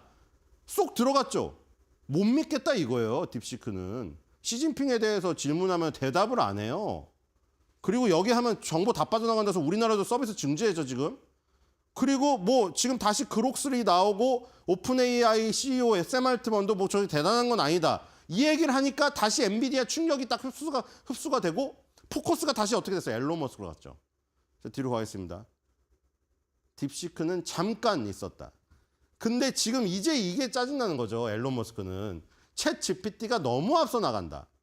지금 2위인 구글의 제미나이랑은 차이가 어마어마하게 납니다. 지금 아까 전에 그 비교를 했던 것들이 다 여기 있는 것들을 대부분 비교를 했거든요. 여기 코파일럿도 있고. 지금 여기 있는 것들을 비교를 했는데 챗 GPT가 압도적이에요. 이 지금 2024년도 8월이죠. 2024년도 어거스트 8월 달에 이 지금 방문객이 주간입니다. 주간 활성자예요. 주간 활성자가 2억 명이에요. 주간 활성자가 2억 명인데 지금 2위랑은 너무 차이가 있죠. 여기 챗 GPT 말고 클로드, 퍼블렉시티, 제미니, 챗봇 요런 것들인데 아까 요런 것들하고 그록3를 비교해가지고 압도적인 성능이라고 그 발표를 한 거거든요. 라이브에서. 근데 이 챗 GPT를 이겼지만 지금 현재 인기 있는 거 그록3는 이제 나왔으니까 사용자들이 사용을 해보고 이제 판단을 내리겠죠. 근데 이게 지금 2024년도 3월 달에 10억 명의 웹사이트 방문을 돌파한 유일한 생성형 AI 도구고 이건 주간 활성자 수가 2억 명이에요. 엄청나죠. 그러니까 3월 달에 웹사이트 방문객은 10억 명 돌파했고 이 주간 활성자 수는 2억 명입니다. 실제로 사용하는 사람이 주간 2억 명이나 있다는 거예요. 이게 챗GPT가. 이 단위가 2등부터는 M으로 되어 있잖아요. 이거 빌리언이고 밀리언이니까 아예 단위가 틀려요. 여기는 지금. 뒤로 가겠습니다. 이게 싫은 거죠. 챗 GPT를 깔아 뭉개가지고 샘 알트먼이 그 말투도 약간 정말 인공지능 목소리잖아요. 그 까불까불대는 것 같은 그 사람을 눌러버려야 되거든요. 지금 저커버거는 저기가 돼가지고 지금 그렇죠? 저커버거는 수굴이 돼가지고 마러라고 리조트 가갖고 트럼프한테 돈 냈잖아요. 그러니까 이제 샘 알트먼을 눌러야 되는 거예요. 샘 알트먼은 마러라고 리조트 가서 수그리지 않았거든요. 오히려 초대를 받아버렸으니까. 그래서 목리가 난 것 같아요. 제가 보기에는. 그 어쨌든 챗 GPT, 제미나이, 이렇게 퍼블렉시티, 클라우드 이렇게 나갑니다. 뒤로 가겠습니다. 자, 그리고 요거는 이제 그냥 넘어갈 건데 환각 현상이라고 그 스타크래프트 하신 분들은 그 아비토가 할루시네이션 써가지고 막 여러 개 가짜로 만드는 거 있잖아요.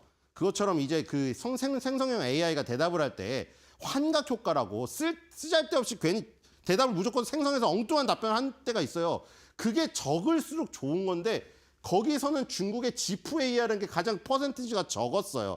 그 다음에는 오픈 AI, 챗 GPT들이 휩쓸고 있고 딥시크가 여기 있거든요. 딥시크는 환각 현상이 조금 많습니다. 자, 뒤로 가겠습니다. 자, 그래서 챗 GPT랑 다른 그 경쟁사들이 얼마나 벌어지는가. 지금 점점 더 벌어지고 있거든요. 이게 마이크로소프트의 그 코파일럿이죠. 구글의 제미나이고 지금 오픈 AI 챗 GPT는 여기 2024년도 기점으로 해가지고 이 지금 마이크로소프트의 빙 그리고 구글의 제미나이 이것을 지금 압도적으로 지금 누르고 있습니다. 지금 이게 방문자 수로 지금 따지는 건데 여기 지금 챗 GPT가 기존 도메인이 원래 chat.openai.com이었어요. 2024년 5월까지. 근데 여기서 chatgpt.com으로 바꾸거든요. chatgpt.com으로 바꾸고 나서 폭발적으로 지금 늘었습니다. 그리고 지금 웹사이트를 통틀어도 여기 지금 예를 들어서 통틀면 11위예요. 그러니까 생성형 AI 도구가 탑재된 사이트에서는 전 세계 11번 아니 전 세계 1위고 그냥 모든 웹사이트를 통틀어도 얘네가 11번째입니다. 그러니까 지금 예를 들어서 구글은 월간 방문자 수가 구글 820억 명이거든요. 그리고 유튜브는 280억 명입니다. 얘는 26억 건에 육박하는데 이 지금 분야에서는 압도적인 1위라는 거예요, 지금. 그러니까 방문자 수도 1위고 이 활용자, 아까 주간 활용자 수도 1위고 어쨌든 챗 GPT가 지금 여기서는 압도적인 지금 시장 점유율을 갖고 있다. 뒤로 가겠습니다. 자, 방문자 수죠. 7, 8, 9월, 2024년 7, 8, 9월인데 지금 빙은 그대로 변화가 없고요. 이 갑자기 뛰었죠, 여기서. 갑자기 뛰었고 코파일럿도 변화가 없고 구글도 변화가 없습니다. 그러니까 지금 이게 마이크로소프트의 코파일럿이 탑재된 마이크로소프트 저희 닷컴이고 구글의 제미나이가 탑재된 구글 되게 도와주는 거예요, 검색. 그게 그 얘기가 있었잖아요. 이제 검색은 끝났다. 왜냐면 빙에서 검색을 하건 구글에서 검색을 하건 여러 번 물어봐야 되는데 챗GPT한테 물어보면 그냥 한 번에 쫙 뽑아주니까 검색의 시대는 끝났다 해서 그러면 이제 우리 검색이 그래도 죽을 수는 없으니 마이크로소프트는 거기다가 AI 코파일럿을 붙였고 구글은 제미나이를 갖다 붙였어요. 근데 변화가 별로 없어요. 챗GPT.com 저기가 지금 확 뛰었단 말이에요. 그래서 지금 이 굉장히 물론 여기 절대적인 수치는 구글을 이길 수 없죠. 절대적인 수치는. 근데 AI 씬에서는 챗GPT가 압도적인 것이죠. 뒤로 가보겠습니다. 자, 그리고 이건 아까 나온 그 순입니다. 이 지금 샘 알트먼이 굉장히 눈에 까신 거죠. 뒤로 가겠습니다. 자, 연방준비은행 뉴욕 엠파이어 스테이트 지수 나왔고요. 0.7 예상했는데 5.7로 슈퍼 서프라이즈 나왔습니다. 제조업도 지금 부활하려고 하고 있는 것 같아요. 뒤로 가겠습니다. 네, 메드트로닉입니다. 메드트로닉 배당도 많이 주고 인기가 없어요. 그리고 재무가 좋아요. 과거 실적도 좋아요. 뒤로 가겠습니다. 자, 그래서 여기 신경과학이 36.8, 그 다음에 뇌과학이 29.8, 내과수술, 여기 내과수술이 25.1 이렇게 구성되어 있어요. 당뇨병이 8.4예요. 근데 여기 지금 보면은 여기 중요하죠. 이 펄스 필드 어블리레이션을 지금 개발했다. 이게 지금 그 성장의 요인이다. 이게 심장세동, 그 부정맥 환자들 연로하다가 뭐 그 다치잖아요, 신경이. 근데 이거는 펄스, 자기장으로 해가지고 거의만 쏙 없애는 기술이거든요. 요게 새로운 이 슈팅 스타다. 이렇게 얘기를 했습니다. 그래서 결국에는 요 신경과학 4% 오르고 당뇨병 8% 늘고 뇌과학 플러스 4% 늘고 이 내과 수술만 마이너스 2% 줄었습니다. 뒤로 가겠습니다.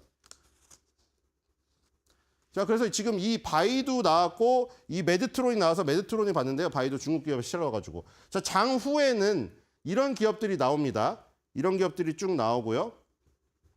네, 보면 될 것 같습니다. 뒤로 가겠습니다. 자, 96.38, 3.85만 올리면은 도달됩니다. 뒤로 가겠습니다. 자, 8바이의 8홀드 모더레이트 바이 나왔고요. 자, 메드트로니, 보스턴 사이언티픽과 함께 세계 최고의 의료기기 회사죠. 자, 일단 실적이 좋게 나오면서 고점 돌파를 시도하고 있습니다. 뒤로 가겠습니다. 자, 주봉에서 이게 지금 관건이죠. 지금 이게 50주선이죠. 200주선인가요? 50주선이죠. 50주선이 200주선입니다. 200주선이 지금 여기 막혀 있어요. 50주선 밑에 있고 여기가 막혔는데 여기를 뚫어야 됩니다. 지금 월봉으로 가겠습니다. 월봉에서도 지금 저항선에 막혀 있을 거예요. 지금 연한 노란색이 200인데 노란색의 차이가 크질 않아요. 이것도 연하죠. 이게 200개월이죠. 월봉이니까 이거 50개월. 그러니까 월봉의 50개월이랑 주봉의 200주선의 저항. 자, 이게 지금 관건이죠. 여기에 2022년도에 여기서 추락한 거. 이게 결정적인 거죠. 그 전에 보시면 50개에서 계속 타고 오잖아요. 근데 여기서 깨지고 나니까 이게 저항이 된 겁니다. 자, 여기를 돌파하면 다시 상승세에 복귀를 할 수가 있어요. 그래서 이제 그러면 $100 이상에서 놀 수가 있는 거죠. 자, 메드트로닉 지금 그 뇌과학, 신경과학 이쪽에서 굉장히 좋은 성과를 거두고 있다. 이런 거. 메드트로닉 보시면 될 것 같고요. 오늘의 한 줄 매도평입니다. 요즘에 마크 저커버그가 서운해요. 앨런 머스크가 옛날엔 자기를 상대했는데 샘 알트먼은 타겟을 바꿔서. 그래서 저커버그는 이런 생각을 갖고 있지 않을까 싶습니다. 저커버그 왈. 머스크 형 스파링 파트너 샘이 아니라 나 아니었어?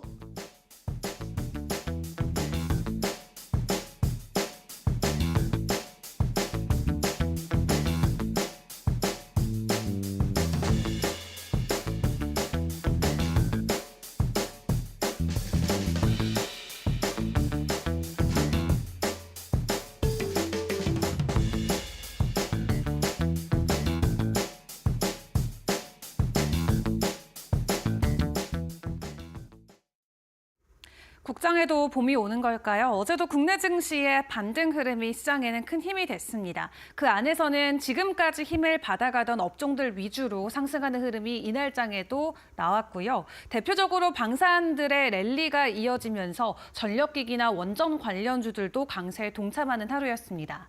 코스피는 0.6% 오른 2620선 다시 한번 종가 기준으로 탈환해냈고 코스닥도 0.6% 추가 상승한 채 773선을 보였는데요. 이 기관 쪽에 매수 흐름이 최근에 굉장히 강하게 나오고 있습니다. 외국인들은 계속해서 매수와 매도를 오가고 있는 가운데 기관들이 지속적인 매수세를 보이면서 코스피는 6거래일 연속으로 상승하는 데 힘을 보여주기도 했습니다. 특히 그 안에서도 국민연금이 무려 32거래일 연속으로 매수를 보이면서 14년 만에 최장 거래일 매수 기록 행진을 이어가는 모습을 보였고요. 일단 역대 기록 타이를 보여주면서 코스피와 코스닥 안에서의 이 상방에 대한 저항 라인이 계속해서 뚫린 채 올라가고 있다라는 평가가 나오고 있습니다. 그 가운데 어제 국내 증시에서 외국인과 기관들이 많이 사들였던 종목들 나란히 삼성전자가 1위권에 이름을 올렸습니다. K 칩스법과 관련된 기대감이 나와서일까요? 최근 반도체 관련주들, 특히 대장주 위주로 최근에 국내 증시에서 상승 기조가 이어지고 있는 상황인데요. 그 외에도 앞서 말씀드렸던 것처럼 방산이나 전력기기, 원전 관련주들이 추가적인 상승 흐름을 보였던 가운데 어제 52주 신고가 들어갔던 종목들 보시면 지금까지 연속적인 시세성을 보였던 이 종목들 위주로 추가 상승이 나온 모습 확인을 해볼 수가 있겠습니다. 어제 유일 로보틱스가 상한가 안착을 했는데 지난해 영업이익이 흑자 전환됐다라는 모멘텀과 함께 로봇 관련주들의 추가 상승이 해당 종목에는 더 큰 상승의 폭을 기우는 촉매제가 됐고요. LS 그룹주 시간 외에서도 강했고 어제 장중에서도 전반적인 상승 기조가 이어졌는데 어제 LS 일렉트릭도 19% 정도 상승을 만들어내면서 52주 신고가 랠리에 동참하기도 했습니다. 그렇다면 업황별로 시장 상황을 놓고 봤을 때 분위기는 어떠했을까요? 계속해서 신고가 랠리가 이어지고 있는 이 세 개의 섹터입니다. 방산주들은 국내뿐만 아니라 유럽 쪽에서도 관련주들이 사상 최고치 랠리를 펼쳐내고 있다라고 하는데 유럽 자체에서 국방비 증액에 대한 기대감이 강하게 나오면서 유럽뿐만 아니라 미국을 제외한 다른 국가들의 방산 관련주들이 연일 신고가 랠리를 펼쳐내고 있습니다. 그중에서 하나 에어로스페이스가 어제도 11%나 올랐는데 작년만 하더라도 10만 원대 진행되던 주가가 지금은 65만 원 선까지 올라와 있는 상황이고요. 1년 동안 무려 400%가 넘는 상승 기조를 보여왔습니다. 그리고 국내 7대 주요 방산 기업들의 수주 잔액이 작년 기준으로 100조 원을 돌파했다라는 소식이 이 수주와 관련돼서 실적 모멘텀에 대한 기대감까지 같이 키우고 있는 상황이고요. 일단 유럽 쪽에서 계속해서 국방비를 증액해야 된다라는 코멘트와 입장들이 확인되고 있는 만큼 그에 대한 수주 기대감 그리고 또 국내 증시에 대한 기대감도 더욱더 커져갈 것으로 보여지고 있습니다. 그리고 어제 이 원전과 관련돼서 전력주들도 함께 오름폭을 보였죠. 이 방패장법이 9년 만에 통과가 되면서 AI 전력망과 관련된 기대감들 그리고 원전 폐기물과 관련된 기대감들이 해당 관련주들에게도 주가 상승으로 이어지기도 했습니다. LS 일렉트릭이 앞서 확인해 보셨지만 52주 신고가 어제 다시 한번 돌파를 했고요. 이날장에서는 19% 가까운 반등을 보였습니다. 그리고 AI 소프트웨어 관련해서 특히 그 안에서도 로봇 관련주들의 주가 상승이 있었습니다. 어제 시간의 이슈로 함께 확인을 해봤었던 휴머노이드 로봇 얼라이언스 발족 추진 소식이 관련주들의 주가를 키웠는데요. 일단 모든 것을 한국 안에서 로봇을 만드는 것으로 발의를 하겠다. 그리고 1조 원대 추가적으로 투자하겠다라는 소식이 전해지면서 관련주들이 두 자릿수 이상의 강한 상승을 보여주기도 했고요. 또 로봇을 만드는 이 완제품을 만드는 대기업들 위주로도 추가적인 주가 상승이 나오기도 했습니다. 그렇다면 이 외 시간에서 우리가 지켜볼 이슈는 어떤 것들이 있었을까요? 첫 번째로는 먼저 우크라이나 종전 협상과 관련된 부분이 되겠습니다. 대표적으로 재건이나 방산 관련주들의 움직임 오늘장에서 체크가 필요해 보이는데 미국과 러시아의 고위급 간부가 만나서 종전 협상팀을 구성한다라는 내용을 전해오면서 강력하게 종전과 관련된 의지를 피력을 했습니다. 했습니다. 양측의 입장 확인하긴 했지만 아직까지 협상 초기 단계이니만큼 시간은 조금 더 필요할 것으로 보여지고 있고요. 종전과 관련해서 일단 유럽이 패싱됐다라는 인식이 커지고 있는 가운데 유럽 안에서는 우리가 GDP 대비해서 2% 이상 방산, 국방 쪽으로 지출을 늘려야 된다라는 이 회의의 내용들이 전해지고 있죠. 덕분에 방산 관련주들도 종전과 관련해서는 어떻게 보면 상반되는 테마이지만 유럽 쪽에서 니즈가 함께 확인이 되면서 방산주들의 추가 상승이 나올 것으로 보여지고 있고요. 또 종전과 관련해서는 가장 큰 수혜주인 재건 관련주들도 변동성을 계속해서 보일 것으로 보여지고 있습니다. 그리고 어제 국내 증시에서 시간의 상한가 종목들 확인을 해보시면 어제 장중에 반영됐던 이슈이긴 합니다만 시간 외에서 추가적인 상승이 나왔기 때문에 오늘도 함께 체크를 해보시는 게 중요할 것 같습니다. 어제 LS그룹주가 시간 외에서도 상한가 가는 모습이 나왔는데 앞서 확인을 해봤던 것처럼 산자위에서 에너지 3법을 통과를 시키면서 이미 슈퍼사이클에 들어왔던 전력기기 관련주들이 추가적인 상승을 만들어낼 것으로 보여지고 있고요. 그 안에서도 LS그룹주의 변동성 오늘 장중에 같이 주목을 해보시면 좋겠습니다.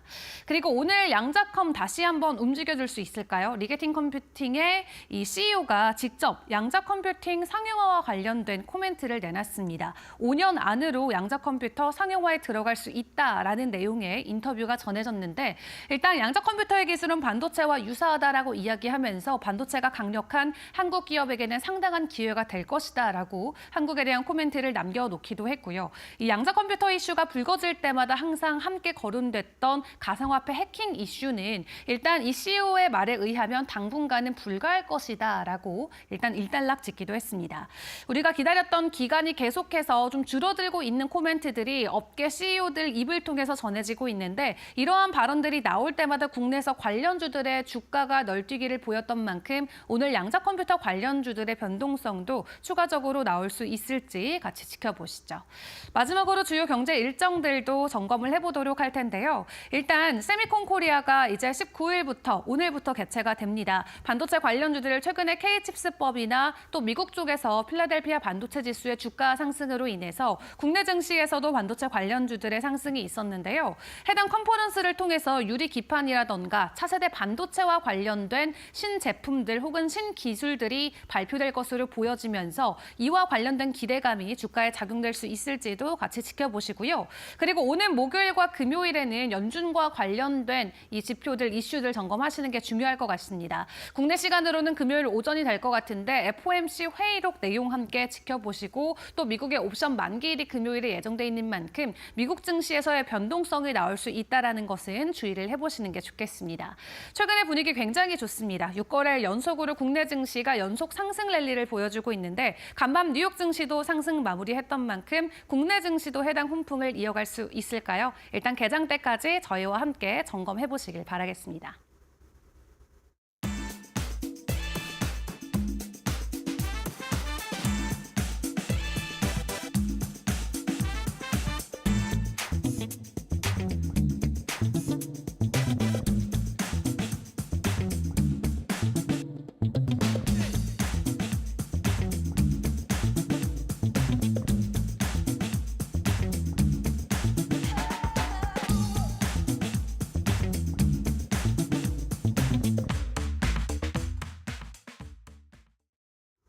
네, 간밤 마감됐던 이번 주 첫 거래일을 보낸 뉴욕 증시 흐름도 살펴보도록 하겠습니다. 이 뉴욕 증시 장 막판까지 계속해서 좀 보합권에서 변동성을 가져가는 듯한 모습이었는데요. 그래도 3대 지수 이렇게 일제히 상승한 채 장을 마쳤습니다. 이날은 좀 종전 협상에 대한 기대감과 더불어서 또 연준 인사들의 발언이 좀 시장에는 영향을 미친 것으로 보여지고 있는데요. 먼저 이 미국과 러시아의 이 첫 평화 협상이 개시가 됐습니다. 여기에서 이 종전 원칙과 이 추진 일정 등을 논의했다라는 소식이 전해졌는데요. 계속해서 이렇게 협상 기대감에 따라서 좀 주가가 상승 동력으로 작용을 할 수 있을지 여부는 좀 우리가 체크가 필요해 보이고요. 또 이에 따라서 S&P 500은 좀 장 초반에 강세로 움직이는 듯한 모습을 나타내기도 했습니다. 그리고 2월 이 엠파이어 스테이트 제조업 지수 같은 경우에는 이 전반적인 제조업 지수의 이 선행 지표 역할을 하고 있는데요. 지난달 대비해서 이 플러스 5.7을 기록을 하면서 예상치를 큰 폭으로 상회하는 모습을 나타냈습니다. 지난달에는 이 마이너스 12.7을 기록을 하면서 시장에는 충격을 준 듯한 모습이었는데요. 그래도 이날 장에서는 이 제조업 지수가 계속해서 좋은 흐름을 이어가고 있다는 점 확인을 해볼 수가 있었습니다. 하지만 연준 인사들이 이렇게 금리 인하에 대해서는 계속해서 신중한 모습을 보이면서 이 기술주들의 투심을 좀 악화하는 듯한 모습이 나타났는데요. 연준 인사들 가운데서도 이 크리스토퍼 월러 이사 같은 경우에는 기준금리 동결을 지지한다는 입장을 표명했습니다. 이번에 CPI 발표가 이 계절적인 요인이 실제로 제대로 반영이 된 건지 좀 의심스럽다라는 그러한 입장을 함께 내놓기도 했고요. 연준의 보우먼 이사 역시도 이 추가 금리 인하 전까지는 더 큰 확신이 필요하다라는 발언을 꺼내 들었습니다. 계속해서 좀 고용은 견조한 부분을 나타내고 있기 때문에 향후 추가 금리 인하까지는 더욱더 시간이 필요하다는 입장을 내비치기도 했습니다. 이러한 발언 속에 좀 국채 금리가 튀어오르면서 전반적으로 빅테크들은 이렇게 하락하는 모습을 나타냈고요. 10년물 국채 금리 같은 경우에는 지난주 4.4%까지 좀 떨어지는 모습을 나타냈었는데 이날 장에서는 1.76% 상승을 하면서 4.5% 위로 치솟는 모습을 나타냈습니다. 그리고 국제유가도 상승하는 모습을 나타냈는데요. 이 오펙 플러스가 기존에 4월에 예정되어 있었던 이 월간 원유 생산량을 늘리겠다라는 계획을 연기한다라고 발표를 했습니다. 아직까지 이 글로벌 공급 시장이 좀 원활하지가 않고 불확실성이 계속해서 존재를 하기 때문에 이러한 결정을 내렸다고 발표를 했고요. 이에 따라서 국제유가가 71달러 선까지 오르는 모습 나타냈습니다. 천연가스 역시도 좀 계속해서 급등세를 나타내고 있는데요. 유럽에서 이 천연가스 재고량이 5년 평균치를 하회했다라는 소식이 전해졌습니다. 이로 인해서 좀 7% 급등하는 모습을 나타냈고요. 금 같은 경우에는 좀 이렇게 조정되는 모습을 보이기도 했지만은 다시 한번 튀어오르는 모습을 나타냈습니다. 온스당 2,954달러 선까지 오르는 모습 확인해 보실 수가 있습니다. 그럼 이날장 섹터별 분위기는 어땠을지도 확인해 보도록 하겠습니다. 네, 이날장에서는 이 국제유가 상승에 따라서 에너지주들이 상승세를 나타냈고요.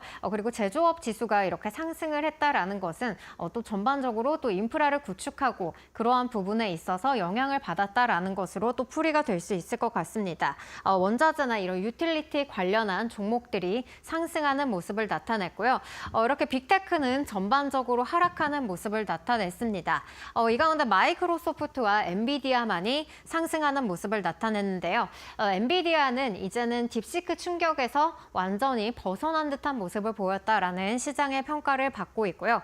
마이크로소프트 같은 경우에는 이 데이터 센터 구축을 위해서 또 폴란드에 이 7억 달러를 투자하겠다라는 소식을 전하기도 했습니다. 관련한 이 소프트웨어 종목들도 함께 오르는 모습 나타냈고요. 그리고 이날장에서는 메타가 20일간의 랠리를 뒤로하고 21거래일 만에 이렇게 3% 가까운 하락세를 보이는 모습 나타냈습니다. 더욱더 자세한 소식은 잠시 후에 살펴보도록 하겠습니다. 그럼 간밤에 있었던 빅테크 이슈들도 하나씩 짚어보시죠. 네, 먼저 애플 같은 경우에는 이 신제품을 출시할 것이다라는 계획을 발표를 했습니다. 하지만 시장에서는 이미 아이폰 SE 모델이다라는 것을 점쳐지고 있기 때문에 이러한 부분에 대한 기대감은 조금 사그라든 그런 모습이고요. 그리고 비전 프로에도 이 AI를 도입하겠다라는 소식을 전했습니다. 그동안에 이 AI가 부족하다라는 점을 지적받으면서 이 애플의 주가가 좀 하락세를 타기도 했었는데 이렇게 신규 이러한 모델들의 AI를 도입하고 있기 때문에 앞으로의 이러한 부분들 향후 주가의 상승 동력으로 작용할 수 있을지는 좀 체크를 해봐야 될 것 같습니다. 그리고 이 안드로이드에도 애플 TV 서비스를 확장시키겠다라는 소식 속에 이렇게 앞으로 광고 수익 증가 기대감도 더해진 듯한 모습입니다. 오늘의 약보합으로 장을 마쳤고요. 아마존 같은 경우에는 계속해서 이 AI 사업을 좀 확장시키는 듯한 모습을 나타내고 있습니다. 아마존 웹 서비스 같은 경우에는 이 메모리얼 슬론 캐터링과 이 파트너십을 체결했다라는 소식을 전했는데요. 암을 추적하거나 또 암 치료법을 개발하는 데 이렇게 역할을 할 것으로 보여지고 있습니다. 이로 인해서 또 의료 분야 쪽에서도 이렇게 AI 기능을 확장시킬 수 있을 것이라는 기대감이 더해지고 있고요. 테슬라 같은 경우에는 간밤에 이 챗봇 서비스인 그록3를 공개하면서 시장의 주목을 받았습니다. 이와 더불어서 또 인도에서는 채용을 시작한다라는 그러한 소식을 전했는데요. 인도 이 모디 총리와의 이 회담 이후에 이러한 채용 소식이 나오면서 이 인도 시장에서의 이 전기차 진출에 대한 기대감이 더해지고 있습니다. 이와 더불어서 또 상하이 공장에서 이 모델 Y 주니퍼를 대량으로 생산을 시작한다라는 소식도 함께 전해졌는데요. 앞으로의 이 전기차 판매량 추이 지켜보시면 좋을 것 같습니다. 이어서 메타도 살펴보도록 할 텐데요. 이 AI 프로젝트를 위해서 이 대형 해저 케이블 프로젝트를 건설할 것이다라는 계획을 발표를 했습니다. 이로 인해서 막대한 자금이 들어가기 때문에 좀 비용적인 측면에서는 부담이 있을 것이다라는 분석들도 나왔는데요. 이러한 분석들이 좀 주가에 영향을 미쳤는지는 아직까지는 좀 공개가 되지 않은 듯한 모습입니다. 하지만 좀 차익 실현 매물이 출회된 영향인지 오늘 메타 3% 가까운 급락세로 장을 마쳤습니다. 그럼 간밤에 있었던 이 특징주의 이슈들도 함께 살펴보시죠. 네, 인텔 같은 경우에는 이 TSMC에서는 파운드리에 대해서 지분을 인수한다라는 소식이 전해졌고요. 또 브로드컴에서는 이 인텔의 칩 설계와 또 마케팅 사업 부문을 인수하겠다라는 소식이 함께 전해지기도 했습니다. 이렇게 분사 소식이 전해지면서 향후 이 비즈니스 모델에 대한 경쟁력을 강화할 수 있을 것이다라는 기대감 속에 오늘 인텔은 16%대의 상승세를 그려갔고요. 그리고 슈퍼마이크로 컴퓨터 같은 경우에는 이 CEO가 이 회계 연도 보고서를 마감 기한까지 제출할 수 있을 것이다라는 발언을 내놓음과 동시에 이렇게 2026년도에 이 매출 성장이 기대된다라는 그러한 입장을 밝히기도 했습니다. 현재 매출은 400억 달러로 상향될 것으로 전망이 되면서 오늘장에서는 이렇게 또 16%가 넘는 급등세를 만들어갔고요.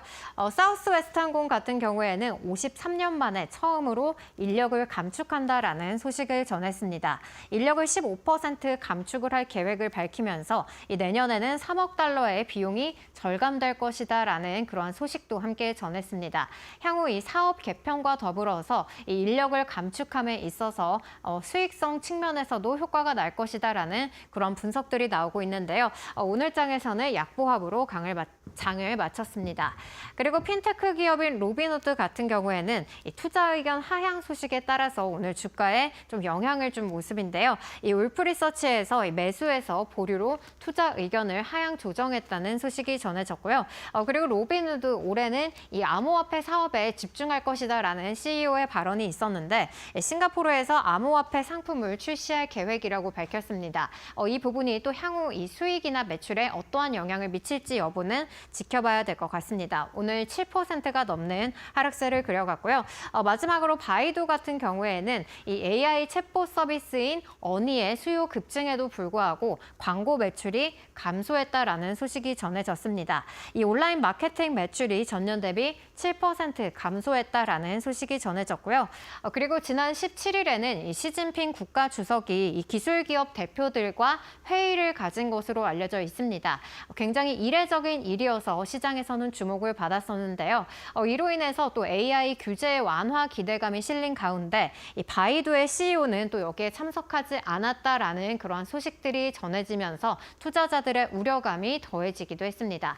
바이두는 이로 인해서 7%가 넘는 하락세로 장을 마쳤습니다. 네, 여기까지 뉴욕 증시 특징주들 살펴봤고요. 그렇다면 또 오늘 우리 시장에서 어떠한 이슈들이 영향을 미칠지 계속해서 이어지는 이데일리 방송과 함께 보시면 좋겠습니다.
네, 여러분 편하게 잘 쉬셨습니까? 2월 19일 수요일입니다. 이데일리 TV 뉴스 브리핑 시작을 하겠습니다. 예, 오늘 이데일리 톱 기사는 뉴욕행 골드러시에 전 세계 금 씨가 말랐다 이런 제목입니다. 일단은 금 가격이 계속 최근에 많이 오르고 있다는 건 여러분께서도 이제 기사라든가 또 실제 거래 과정에서 많이 좀 보셨을 거고요.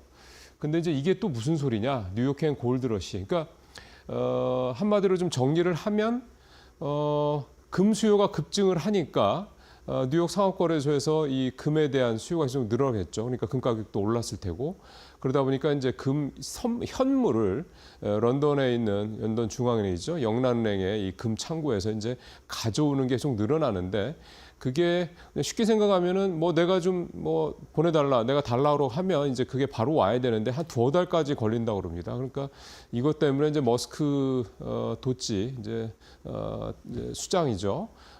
머스크 장관까지 뭐가 있는 게 아니냐라는 음모론까지 좀 제기가 되고 있어요. 굉장히 좀 뭐랄까 좀 약간 여러 가지로 좀 복잡한 얘기들이 좀 왔다 갔다 하고 있는 그런 상황인데 이런 상황에서 금 가격이 어쨌든 계속 올라가는 거죠. 이렇게 노이즈가 발생하면 할수록 기본적으로 이제 금 가격 계속 올라가는 거는 잘 아시는 것처럼 이제 관세 이 전쟁 본격화에 따른 안전자산 선호 현상 이렇게 봐야 되는 거고요. 이 표를 좀 보면서 말씀 좀 드릴까요?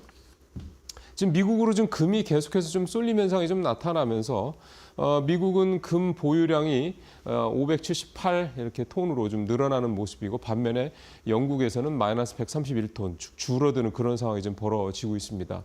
이렇게 되다 보니까 현재 시장에서 어떤 현상까지 벌어지냐면 뉴욕 상업거래에서 거래되는 금 선물 가격하고 영국 런던 거래에서 거래되는 금 선물 가격 차이가 10%가 넘게 차이가 좀 나고 있다라는 겁니다.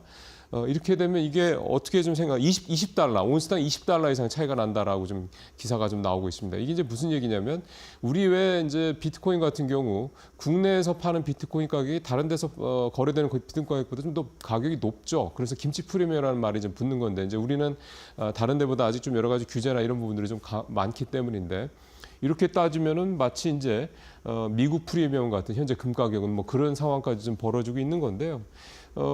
이 관세 이 부분 때문에 지난 트럼프 일기 때도 금 가격이 그의 55%나 올랐다고 그럽니다. 그러니까 어쨌든 금은 이런 식으로 뭔가 시장이 불안할 때 안전자산으로서 이제 대표적으로 각광을 받게 되고 그래서 가격이 오르는데 그런 상황이 트럼프 2기 첫 해인 올해 가장 두드러지게 나타나고 있다. 이렇게 좀 보셔야 될 것 같습니다. 여기에는 또 미국 시장이 어쨌든 작년 같지 않죠.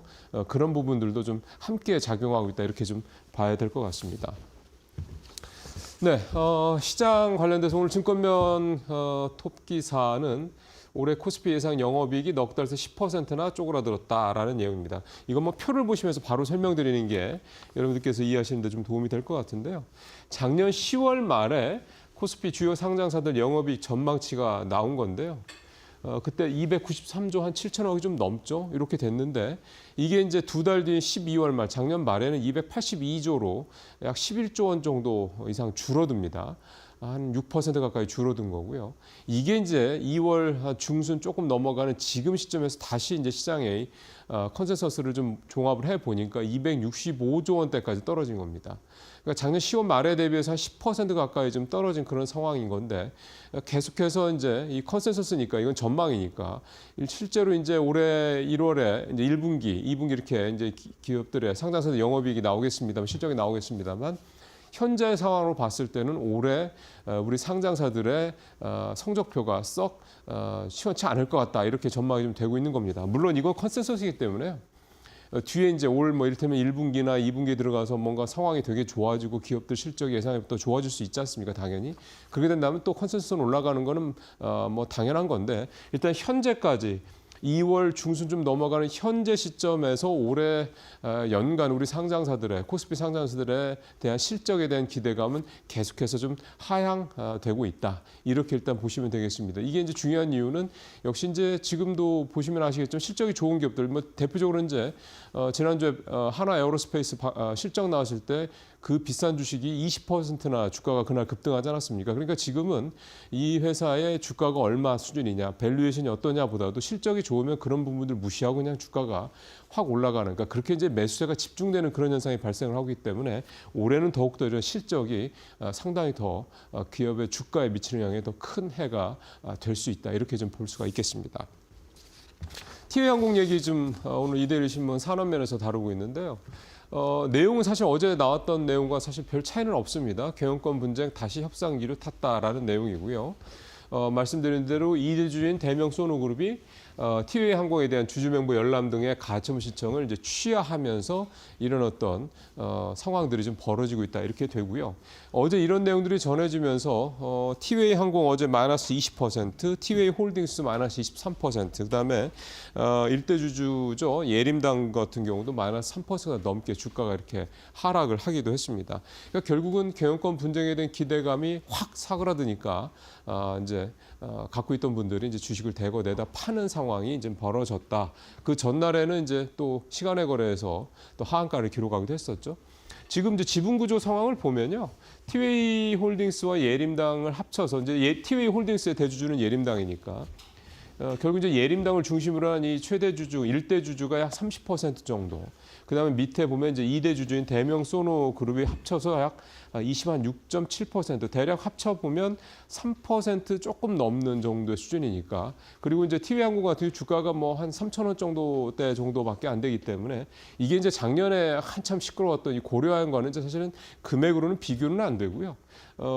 그러다 보니까 대명 소노그룹에서 자금력이 있는 대명 소노그룹에서 인수하는 데는 뭐 자금적인 문제에서는 이제 큰 문제가 없다. 그러니까 고려아연 때 상황비에 비해서는 훨씬 더 좀 뭐랄까 열기는 뭐 당연히 좀 떨어질 수밖에 없는 건데, 이제 경영권 분쟁이 좀 여기도 되게 타이트하게 붙을 수 있을 것이다라는 전망이 나오면서 주가가 이제 티웨이 항공 주가가 좀 급등을 하기도 했습니다. 어쨌든 현재 상황으로 봤을 때는 아직까지 명확하게 이제 경영권을 매각했다는 얘기는 아직 나오지 않고 있고요. 그 배경에는 작년에 협상을 할 때 결렬됐던 이유가 이 예림당 측에서 티웨이 홀딩스 지분까지 다 사가라라고 했던 부분에 대해서 대명 소노 측이 우리는 거기까지는 필요 없어, 우리는 그냥 티웨이 항공만 대주주가 되면 돼, 이렇게 얘기를 했던 부분 때문에 결렬이 됐었는데, 다시 이 부분이 원점으로 좀 테이블상으로 올라와서 다시 이 부분이 논의가 되고 있기 때문에 현재로서는 협상이다라고 일단 현재까지는 얘기를 좀 해야 되겠다, 이렇게 이데일에서 좀 기사를 좀 잡고 있습니다. 자, 오늘 마지막 기사는 HPSP 얘기를 좀 하겠는데요. 대표적인 반도체 전공정 회사고, 삼성, SK 하이닉스, 그다음에 뭐 TSMC 등 주요 메모리 회사, 그다음에 파운드리 회사, 글로벌 회사들한테는 뭐 다 장비를 납품하는 그런 회사입니다. 대표적으로 이 어닐링 장비 같은 경우 이런 부분들을 굉장히 좀 잘 만들고 있는 회사인데요. 고압 수소 어닐링, 고압 산화 공정 장비. 글로벌리하게 반도체 장비 쪽에서는 굉장히 좀 잘 알려져 있고 선두권에 있는 회사인데, 지금 매각은 한다는 얘기는 오래됐죠. 근데 이번에 뚜껑을 열어보니까 굉장히 좀 관심들이 좀 높은 거였습니다. KKR, 칼라일, 블랙스톤 이런 세계 3대 바이아웃 펀드는 물론이고요. 베인캐피탈, MBK 파트너스 등 이 국내외 이 대형 사모펀드까지 5파전으로 현재 좀 치러질 가능성이 좀 얘기가 되고 있고요. 최대 주주가 크레센도인데, 여기가 지금 2017년도에 이 HPSP를 인수를 해서 그 이후에 이제 회사를 좀 키워온 거죠. 지금 대략 그 지분으로 따지면 40%를 넘게 갖고 있는데 1조 원 정도, 시가총액이 2조가 좀 넘으니까 1조 원 정도 될 것 같고, 여기에 경영권 프리미엄까지 붙고 뭐고 하면 또 이렇게 5파전으로 치열하게 좀 전개가 된다고 하면 더 올라가겠죠. 그래서 2조 원 전후 정도로 매각 대금이 결정될 것이다, 이렇게 얘기가 좀 되고 있습니다. 그러니까 아주 흥행이 청신호가 켜졌다, 이렇게 좀 봐야 되는 거고요. 지금 또 전반적으로 좀 반도체 관련된 분위기도 나쁘지 않지 않습니까?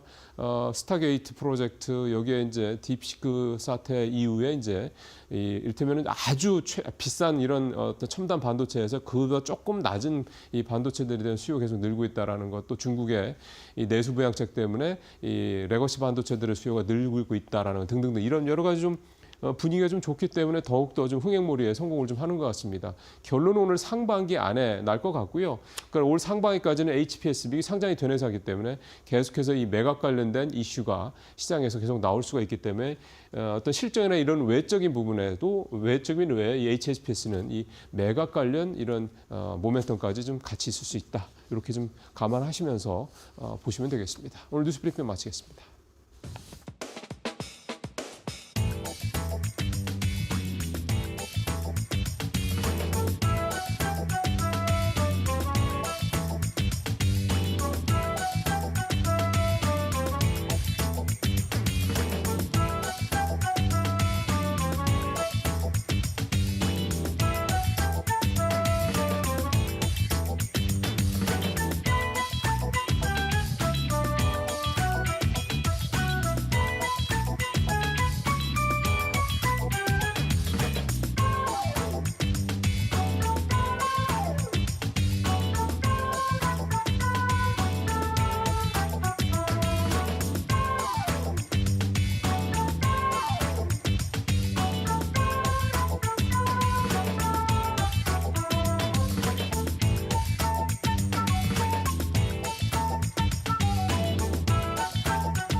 네, 오늘 마켓 비하인드는 하나증권 이경수 수석연구위원님 모시고 말씀을 좀 들어보도록 하겠습니다. 오늘은 좀 국내 시장 위주로 말씀을 들어보는 시간을 가져보겠습니다. 위원님 어서 오십시오. 네, 안녕하세요. 예, 요즘 우리 장 어떻게 보세요? 어제도 뭐 어쨌든 또 올랐고 2,620선 했고 6거래일 연속 상승하고 있고 어제 보니까 외국인도 크지는 않지만 좀 사고 있고 든든한 분위기가 좀 코스피가 좀 좋아지는 게 아니냐라는 생각들을 많이 하시는 것 같은데 네. 또 시장에서는 또 어떻게 보시는지 궁금하네요. 일단은 이제 지금 이제 시장을 주도하고 있는 이제 소위 얘기해서 이제 그 세력 네. 이런 컨셉이 이제 외국인들은 아니다 이렇게 그쵸, 그쵸. 생각을 하면 될 것 같고요. 네.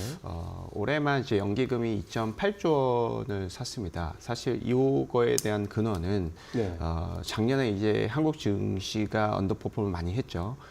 이런 측면에서 이제 어떤 그 글로벌 자산 배분 측면에서 한국의 비중 자체가 기존의 어떤 타겟팅인 15% 미만으로 떨어졌을 수가 있다. 그렇죠, 그렇죠. 그렇기 네. 때문에 그거를 이제 채우는 과정에서 그 자산 배분 측면에서의 어떤 집행이 사실은 이제 거의 마무리가 됐습니다. 그런 측면이 저는 그렇게 좀 생각을 하고 있고요. 그럼 그 말씀은 이제 연기금이 더 살 여력은 많이 기존보다는 줄어들었다. 좀 줄어들 것 같습니다. 예. 그리고 국내 증시도 어느 정도 올라왔기 때문에 그렇죠. 지수를 사는 어떤 어떤 수급적인 임팩트뿐만 아니라 지수 올라가면서의 비중이 어느 정도 맞춰졌지가 않았을까 이렇게 저희는 판단을 하고 있습니다. 그래서 지금은 이제 기존에 이제 연기금의 어떤 수급에 의존하는 식의 지수 상승은 사실 좀 어려울 수는 있겠다 이렇게 생각합니다. 대신에 저희가 이제 든든한 우분이 있죠.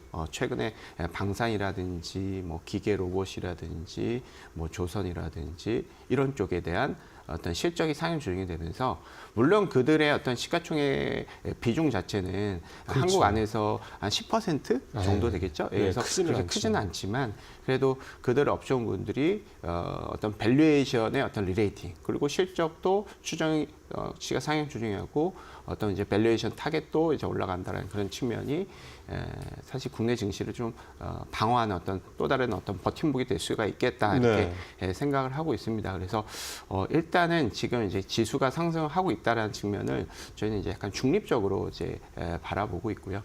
사실상 우리는 지금 성장이 나오는 전체적인 실적이 좋지 않다, 한국의 펀더멘털이 좋지 않다라는 것은 다 이제 개인 투자분들 잘 아실 것 같고요. 그렇죠. 이런 측면에서의 성장이 어떤 희소가 된 측면에서 어떤 성장, 어떤 업종군들, 어떤 종목군들이 성장의 기회가 있을지에 대한 그런 측면, 그런 것들을 관심을 갖는 것이 좋습니다. 왜냐하면 전체적인 대형주가 이익이 둔화됐을 때는 상대적으로 이를 해지하고자 중소형주라든지 실적이 나오는 쪽에 대한 어떤 프리미엄이 반영이 된다는 것이 어떻게 보면 이제 성장주 투자의 어떤 기본적인 그렇죠. 메커니즘이죠. 그래서 이런 측면에서 성장 희소성 측면에서 성장주에 우리가 집중하는 전략은 계속해서 좀 유효해 보인다 이렇게 판단하고 있습니다.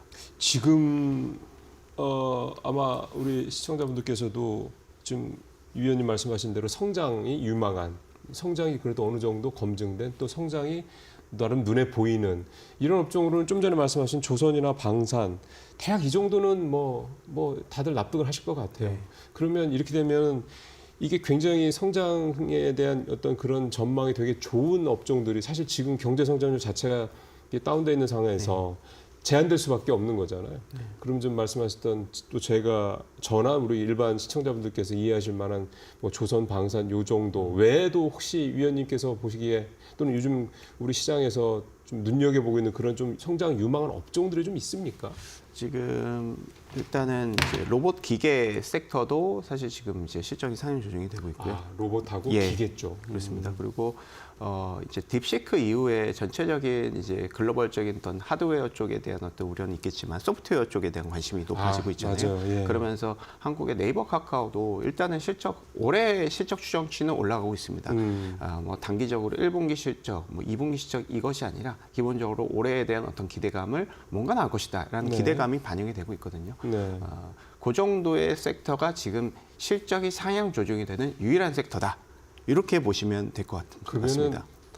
진짜 몇 개 안 되는 거군요. 그렇습니다. 그러니까 지금 조선, 방산, 그다음에 로봇, 기계, 소프트웨어 정도. 예, 그러니까 제약바이오 같은 경우도 최근에 이제 실적 컨센서스가 올라가고는 있었지만 지금 관세 얘기가 또 나오면서 맞아요. 전체적인 어떤 톤이 다운이 되는 그런 모습이 관찰되고 있고 반도체, 자동차, 2차전지 모두 다 뭐 관세 영향이 예. 있기 때문에 앞에 어느 정도 이제 한국 같은 경우는 이제 관세를 어떻게 맞을지에 대한 이제 줄을 서고 있는 거잖아요. 매를 맞는 어떤 줄을 서고 있고 아직 결정이 된 것도 없고. 오늘 아침에 트럼프 얘기는 25% 자동차는 25%를 좀 더 좁혀서 얘기를 하긴 하대요. 네, 그런 것들에 대한 어떤 이제 확실한 오히려 네. 관세를 맞는다 이렇게 하고 확정이 되거나 혹은 뭐 관세가 그 정도 아니고 뭐 이제 협상의 여지가 있다. 하지만 뭐 미국에 공장을 줘라 이런 식으로 어느 정도 그렇죠. 협상이 될 수가 있다면 사실상 그때는 이제 바닥이 될 수가 있는데 지금 상황에서는 우리 이제 초대형주들이 이렇게 막혀 있는 상황에서 이제 이거를 이제 비켜서 성장할 수 있는 그런 성장 업종에 대한 프리미엄은 계속해서 좀 정당화되는 그런 상황이 아닌가 이렇게 생각이 좀 들고 있습니다. 말씀하신 로봇 같은 경우는 사실은 한번 시세를 분출을 한 상황 아니겠습니까? 최근 들어서 조금 이제 뭐 쉰다 그러면 쉬어가는 정도인데 로봇과 관련해서는 어쨌든 시장에서 이렇게 올해 시세 분출했던 거는 휴머노이드 쪽에 대한 어떤 이슈라고 봐야 되는 건데 우리는 아직 휴머노이드 쪽은 사실은 경쟁력이 좀 떨어진다라는 평가가 일반적이고 그럼 우리 로봇 쪽에서는 뭐 물론 레이노 로보틱스 같은 대장주 같은 경우는 뭐 휴머노이드 한다고 해서 하긴 하는 건데 그 외에 나머지 사실은 회사들은 뭐 사실은 휴머노이드라고 하기에는 좀 그렇고 대부분 그냥 액추에이터라든가 일부 뭐 부품 쪽이라든가 뭐 사실 이런 쪽들인데 이게 좀 과도하게 조금 반영이 된 게 아니냐 이런 평가들도 있어서요. 실질적으로 이게 뭔가 로봇주를 우리가 말씀하신 대로 유망한 성장성이 있다라고 보면서 접근을 해도 하려면 조금 더 포커싱을 구체적으로 좀 더 세밀하게 해야 되지 않을까 생각이 좀 드는데 어떻게 보세요? 일단은 이제 레인보우 로보틱스 같은 경우는 이제 삼성을 믿는 것 같습니다. 삼성이 인수가 그렇죠. 되기 때문에 삼성이 어찌됐건 이제 글로벌 어떤 커넥팅을 계속하는 그런 측면이 있고 그런 측면에서 글로벌의 어떤 선진 문물을 빨리 이제 도입을 해서 성장할 수 있지 않을까에 대한 기대감. 사실 네. 이것을 로봇 실적을 올해 1분기, 2분기, 3분기, 4분기 이거에 반영을 한다라기보다는 모두 다 이제 리레이팅 이제 글로벌 어떤 그 밸류에이션 측면에서 리레이팅 컨셉으로 같이 반영하는 측면이 있습니다. 그리고 뭐 두산 그룹도 그렇겠죠. 근데 이제 여타 그룹들 같은 경우에는 사실 이제 M&A 가능성이 좀 어느 정도 있지 않을까라는 그런 기대감도 어느 정도 반영이 되는 것 같고요. 아니면 어떤 특정 지금 휴머노이드에 대한 사업으로 매출이 일어나는 단계는 아니지만 기대감의 컨셉이기 때문에 사실상 이것은 사실 저희가 고민하는 것도 그렇습니다. 말씀 주셨던 것 같이 지금 이제 실적 컨센서스가 올라가는 그런 기업들보다 밸류에이션 리레이팅이 되는 그런 기대감이 반영이 되는 그런 종목군들이 좀 많습니다. 그렇죠. 근데 항상 이 연초에 이런 시기에는 이런 종목군들이 항상 있었던 것 같습니다. 언제까지 그러냐? 일단 1분기 실적 시즌이 도래하기 전까지 이런 현상이 항상 나타납니다. 그러면 3월 뭐 초중순까지는 간다 이런 얘기네요. 그렇습니다. 왜냐하면 1분기 실적 시즌에 약간 그 우리가 기대감이 과도했구나라는 어떤 트리거가 1분기에는 실적이 나오지 않습니까? 그렇죠. 근데 우리가 리레이팅을 해서 1분기에 만약에 상당히 실적 숫자가 잘 안 나온다는 컨셉. 우리의 기대감은 1분기가 아니야, 연간이야, 내년이야 이렇게 얘기를 하더라도 분명히 시장 참여자들은 회사가 1분기 나오는 그런 실적 가지고 실망할 수가 있다는 겁니다. 그렇죠. 이런 현상은 사실 이제 올해만 그런 게 아니라 매년 계절성 측면으로도 관찰이 되고 있습니다. 그래서 1분기 실적 시즌 전후에는 밸류에이션이 높은 기업들보다는 그냥 순익 대비해서 좀 싼 기업들이 좋아지는 그런 모습들이 항상 관찰이 되고 있고요. 네. 그리고 지금은 작년부터도 이제 배당락이 2월 말에서 3월 달로 이제 이연이 된 측면이 예, 있겠죠. 예, 예. 그런 측면에서 배당락이 이후에 다시 우리 배당주라든지 저평가 종목군들을 사려는 수요가 나타납니다. 사실은 이제 저평가 배당주 이런 이 고평가 종목군들 성장주들이 양립하기는 어렵거든요. 그렇죠. 예, 네. 이쪽에 올라가면 이쪽에 빠지고 이쪽에 그렇죠, 올라가면 이렇게 그렇죠. 빠지는 네. 측면이 있기 네. 때문에 사실 그런 측면을 감안을 했을 때는 사실은 뭐 지금 뭐 우리 주도주에 대한 어떤 내러티브라든지 이런 것들을 부인하는 건 아니지만 그래도 1분기 실적 시즌 전후에는 우리가 언제든지 포지션을 바꿀 수 있고 스타일을 우리가 변경을 하고 로테이션을 할 수 있는 그런 이제 염두를 하고 우리가 투자를 하는 것이 맞는 것 같습니다. 기존처럼 무슨 목표가를 5배, 10배 높인다고 하더라도 주가는 이에 다시 후행해서 가지 그렇죠. 않거든요. 주가가 오히려 선행을 하고 목표 주가라든지 컨센서스가 이제 후행하는 측면이 있기 때문에 그런 것들을 조금 염두를 하고 투자를 하시는 것도 어느 정도 하나의 아이디어가 아닌가 그렇게 생각이 듭니다.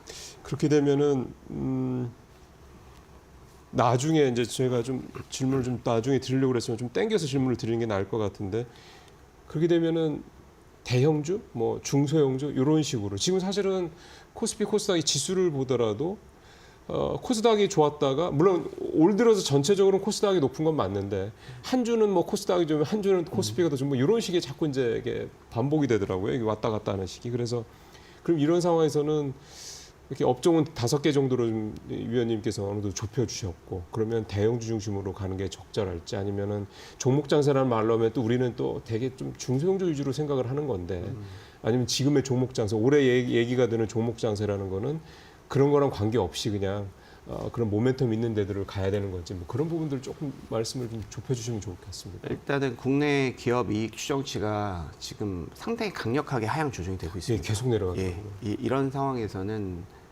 당연히 이제 대형주를 해지하고자 하는 그런 수요가 나타나면서 해지한다는 것은 대형주를 이제 숏을 하고 중소형주를 매수하는 그런 포지션이 많이 생성이 되고 있습니다. 아 그래요? 그리고 이제 3월 말에 뭐 이제 공매도가 다시 재개되면 이런 현상은 또 많이 일어날 수가 있겠죠.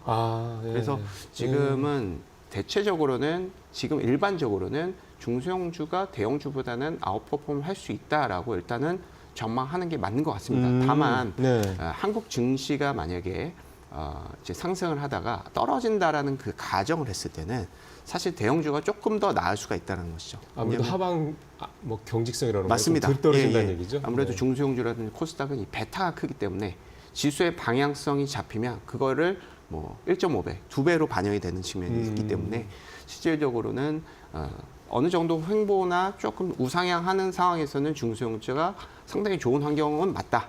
대형주의 어떤 수급의 양분을 지금 이제 중소형주라든지 코스닥이 많이 잘 흡수할 수 있는 그런 환경이지만 대형주가 수급적으로도 좀 전에 이제 서두에서도 말씀드렸지만 연기금이 만약에 매수를 좀 덜하면 어떻게 될까? 그렇죠. 이런 것들도 한번 생각을 해볼 필요 있을 것 같아요. 그러면 대형주의 어떤 그 하방 경직성이 이제 조금 이제 왜곡이 되는 거고 그리고 달러 인덱스도 저희가 이제 뭐 110에서 지금 뭐 106까지 떨어지긴 했지만 예, 오늘 조금 또 올라서 올랐습니다. 107이네요. 예. 네. 그러면서 금리도 올라가고 그렇죠. 그러면은 기존에 우리가 이제 올해 연초에 달러 인덱스 떨어지면서 선진국 대비해서 이머징이 조금 프리미엄을 받았던 측면이 있겠죠. 맞습니다. 그러니까 글로벌 자산 배분 측면입니다. 네. 이게 뭐 실적이랑 무관하게 일단 달러 가치 떨어지면서 어느 정도 국내 증시라든지 중국 증시에 샀던 측면도 있기 때문에 이런 것들이 다시 되돌린다는 컨셉으로 생각을 할 수도 있을 것 같습니다. 그런 측면에서는 사실은 중소형주가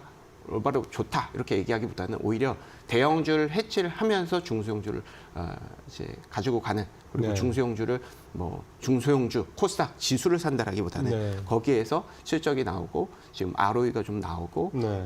좀 주가가 너무 과열되지 않고 그렇죠. 이런 종목군들이 현재로서는 좀 대안이 되지 않을까 이렇게 생각을 하고 있습니다. 이게 지금 말씀하신 대로 연기금 지금 어쨌든 기관 장사에 비슷하게 가는데 연기금의 어떤 수급이 조금 줄어든다 그러면 아무래도 좀 대형주들보다는 중소형주들 쪽. 그리고 또 하나 저는 이를테면 작년 이맘때는 아니긴 합니다만 작년 같은 경우 상반기만 보면은 뭐 SK 하이닉스를 중심으로 한 그런 종목들의 매기가 확 몰리는 또 뭐 물론 조선주도 좀 있었고 뭐 화장품도 이게 있긴 했었는데 그러다 보니까 수급이 제한된 상황에서 한쪽으로 몰리면 다른 쪽에서 좀 빠질 수밖에 없는 거잖아요. 근데 지금 상황에 그렇게 시장을 주도하는 큰 대형, 예를 들어 삼성전자나 SK하이닉스 그러지는 않은 상황이니까 그런 부분들 때문에 중소형주로 조금 더 현재 상황에서는 매기가 좀 더 갈 수 있는 여지가 있다. 이 말씀에 좀 납득이 좀 가는 그런 내용이 되겠네요.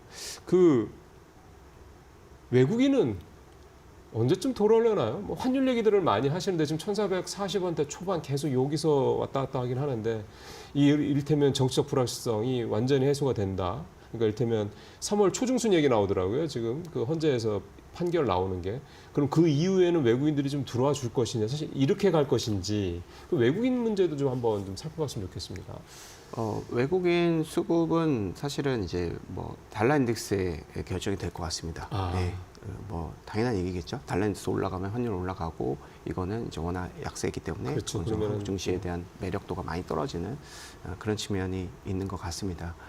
그래서 일단은 외국인들 결론적으로는 이제 외국인들 수급이 들어온다라는 그런 기대감은 좀 유연해 보인다. 이렇게 하고 있습니다. 그 기대치를 높이면 안 되겠군요. 예, 네. 왜냐하면 일단 기본적으로 달러 인덱스가 급락할 가능성이 있느냐 쉽지 않을 것 같고요. 그 미국이 관세를 부과를 하면서 전체적인 인플레이션이 자극이 될 텐데 이것은 자국 통화로 계속해서 방어를 하면서 본인들이 이제 협상 여지를 만들 것 같습니다. 관세를 좀 높일 수 있을 그렇죠. 그런 여지를 만들 수 있는 어떤 툴로 활용을 하는 측면이 있기 때문에 네. 원하는 계속 약세로 가는 측면이 있다라는 측면에서 그런 측면이 있고요. 두 번째로는 좀 전에 말씀드렸다시피 한국의 펀더멘탈입니다. 미국이라든지 유럽이라든지 일본이라든지 중국도 그렇습니다. 한국만큼 지금 이익이 하향 조정이 되는 나라는 없어요. 우리가 제일 예, 많이 맞습니다. 된다. 작년 9월부터 해가지고 이익이 하향 조정이 되는 속도, 그 폭, 가속도가 상당히 낮은 속도로 떨어지고 있습니다. 분명 이 문제는 삼성전자의 문제인 것은 100%입니다. 그렇죠. 제가 어떤 회사를 저격하기 위해서 그런 게 아니라 지금 실적 하향 조정에 거의 기여도가 상당히 많은 기여를 삼성전자가 하고 있다. 이렇게 생각을 하시면 될 것 같습니다. 그리고 2차 전지 업종군들도 상당히 실적 하향 조정에 글쎄요. 동참을 하고 있고요. 최근 같은 경우에는 자동차까지도 실적 하향 조정을 계속 이제 야기하는 그런 측면이 있습니다. 환율 측면에서는 호재일 수 있겠지만 관세가 조금 더 큰 측면이 있겠죠. 예. 환율이 25% 올라가는 건 아니잖아요. 그래서 네. 기본적으로 전체적인 한국의 어떤 이 컨센서스의 톤 자체가 글로벌적으로는 보면 이 구성장보다는 이제 신성장 산업이라든지 기업들이 실적이 엄청나게 좋아지는데 우리는 이쪽이 상당히 부족하고 네. 계속 구성장 컨셉의 실적의 어떤 나오는 그 업종의 포트폴리오를 가지고 있고 계속해서 내수가 아닌 수출에 의존할 수밖에 없는 구조를 갖고 있는 상황이기 때문에 펀더멘탈 하향 조정에 대한 정도가 어느 정도 조금 멈춰줘야 하향 조정되는 속도 자체도 좀 멈춰줘야 이것이 외국인들이 수급이 들어올 수 있는 글쎄요. 그런 요인이 될 수 있을 것 같습니다. 그래서 달러 인덱스 측면은 이제 센티먼트 요인, 한국의 어떤 펀더멘탈 측면에서의 어떤 요인 이런 것들이 모두 다 녹록지 않기 때문에 어떻게 보면 답답한 거죠. 투자자들이 그러니까요. 답답하기 때문에 네. 시장을 해체하고 특정 신성장 그리고 성장이 나오는 성장의 어떤 희소성을 가지고 갈 수 있는 그런 종목군들에 대한 베팅을 엄청나게 좀 비이성적으로 많이 하고 있는 상황이 아닌가 이렇게 생각을 하고 있습니다. 지금은 그러면 분위기가 나쁘지는 않은데 말씀을 쭉 들어보면 기업들의 이익 성장률도 계속 떨어지고 펀더멘탈리하게 우리 경제 성장률도 사실은 계속 하향되고 있고 관세 여파가 더 커지면 더 떨어질 거라는 얘기가 나올 정도고 지금 이렇게 되면은 우리 시장이 올해 뭐 일각에서는 뭐 3천선 뭐 코스피 3천선 얘기도 좀 나오고 있고 해서 근데 그렇게까지 보기에는 좀 너무 좀 낙관적인 전망이 될 수도 있겠네요. 그렇죠. 그러니까 외국인들이 봤을 때는 한국을 굳이 사야 될 이유가 있어야 되는 거잖아요. 그렇죠. 그래야지 이런- 외국인이 두르는 거니까. 그렇죠. 작년 같은 경우에는 이제 뭐 배당은 늘린다, 주주환원은 늘린다. 이것도 좋은 네. 포인트가 됩니다. 그래서 오히려 이렇게 리레이팅을 기대하는 측면에서 실적이라든지 달러 인덱스라든지 금리를 우리가 기대하기보다는 계속해서 정치권에서 계속해서 힘써주겠지만은 주주환원이 한국이 이제 글로벌 대비해서 가장 낮습니다. 25%예요. 중국 같은 경우는 작년에 상당히 노력을 해서 30% 이상으로 높아졌습니다. 일본은 45%까지 올라갔고요.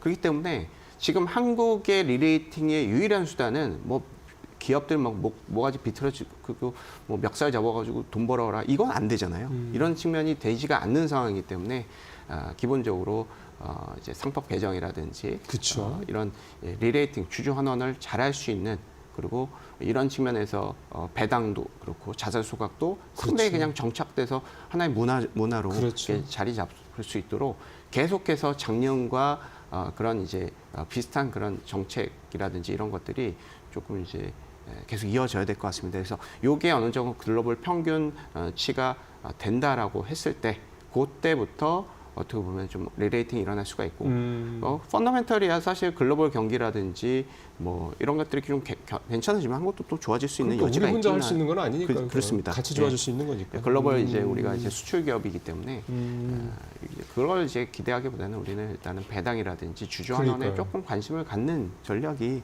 현재로서는 좀 중장기적으로는 예. 포텐셜이 있다. 한국이 주주 환원이 25%인데 0% 10%될 거라는 그런 기대감보다는 중국하고 일본, 우린 또 이제 경쟁이잖아요.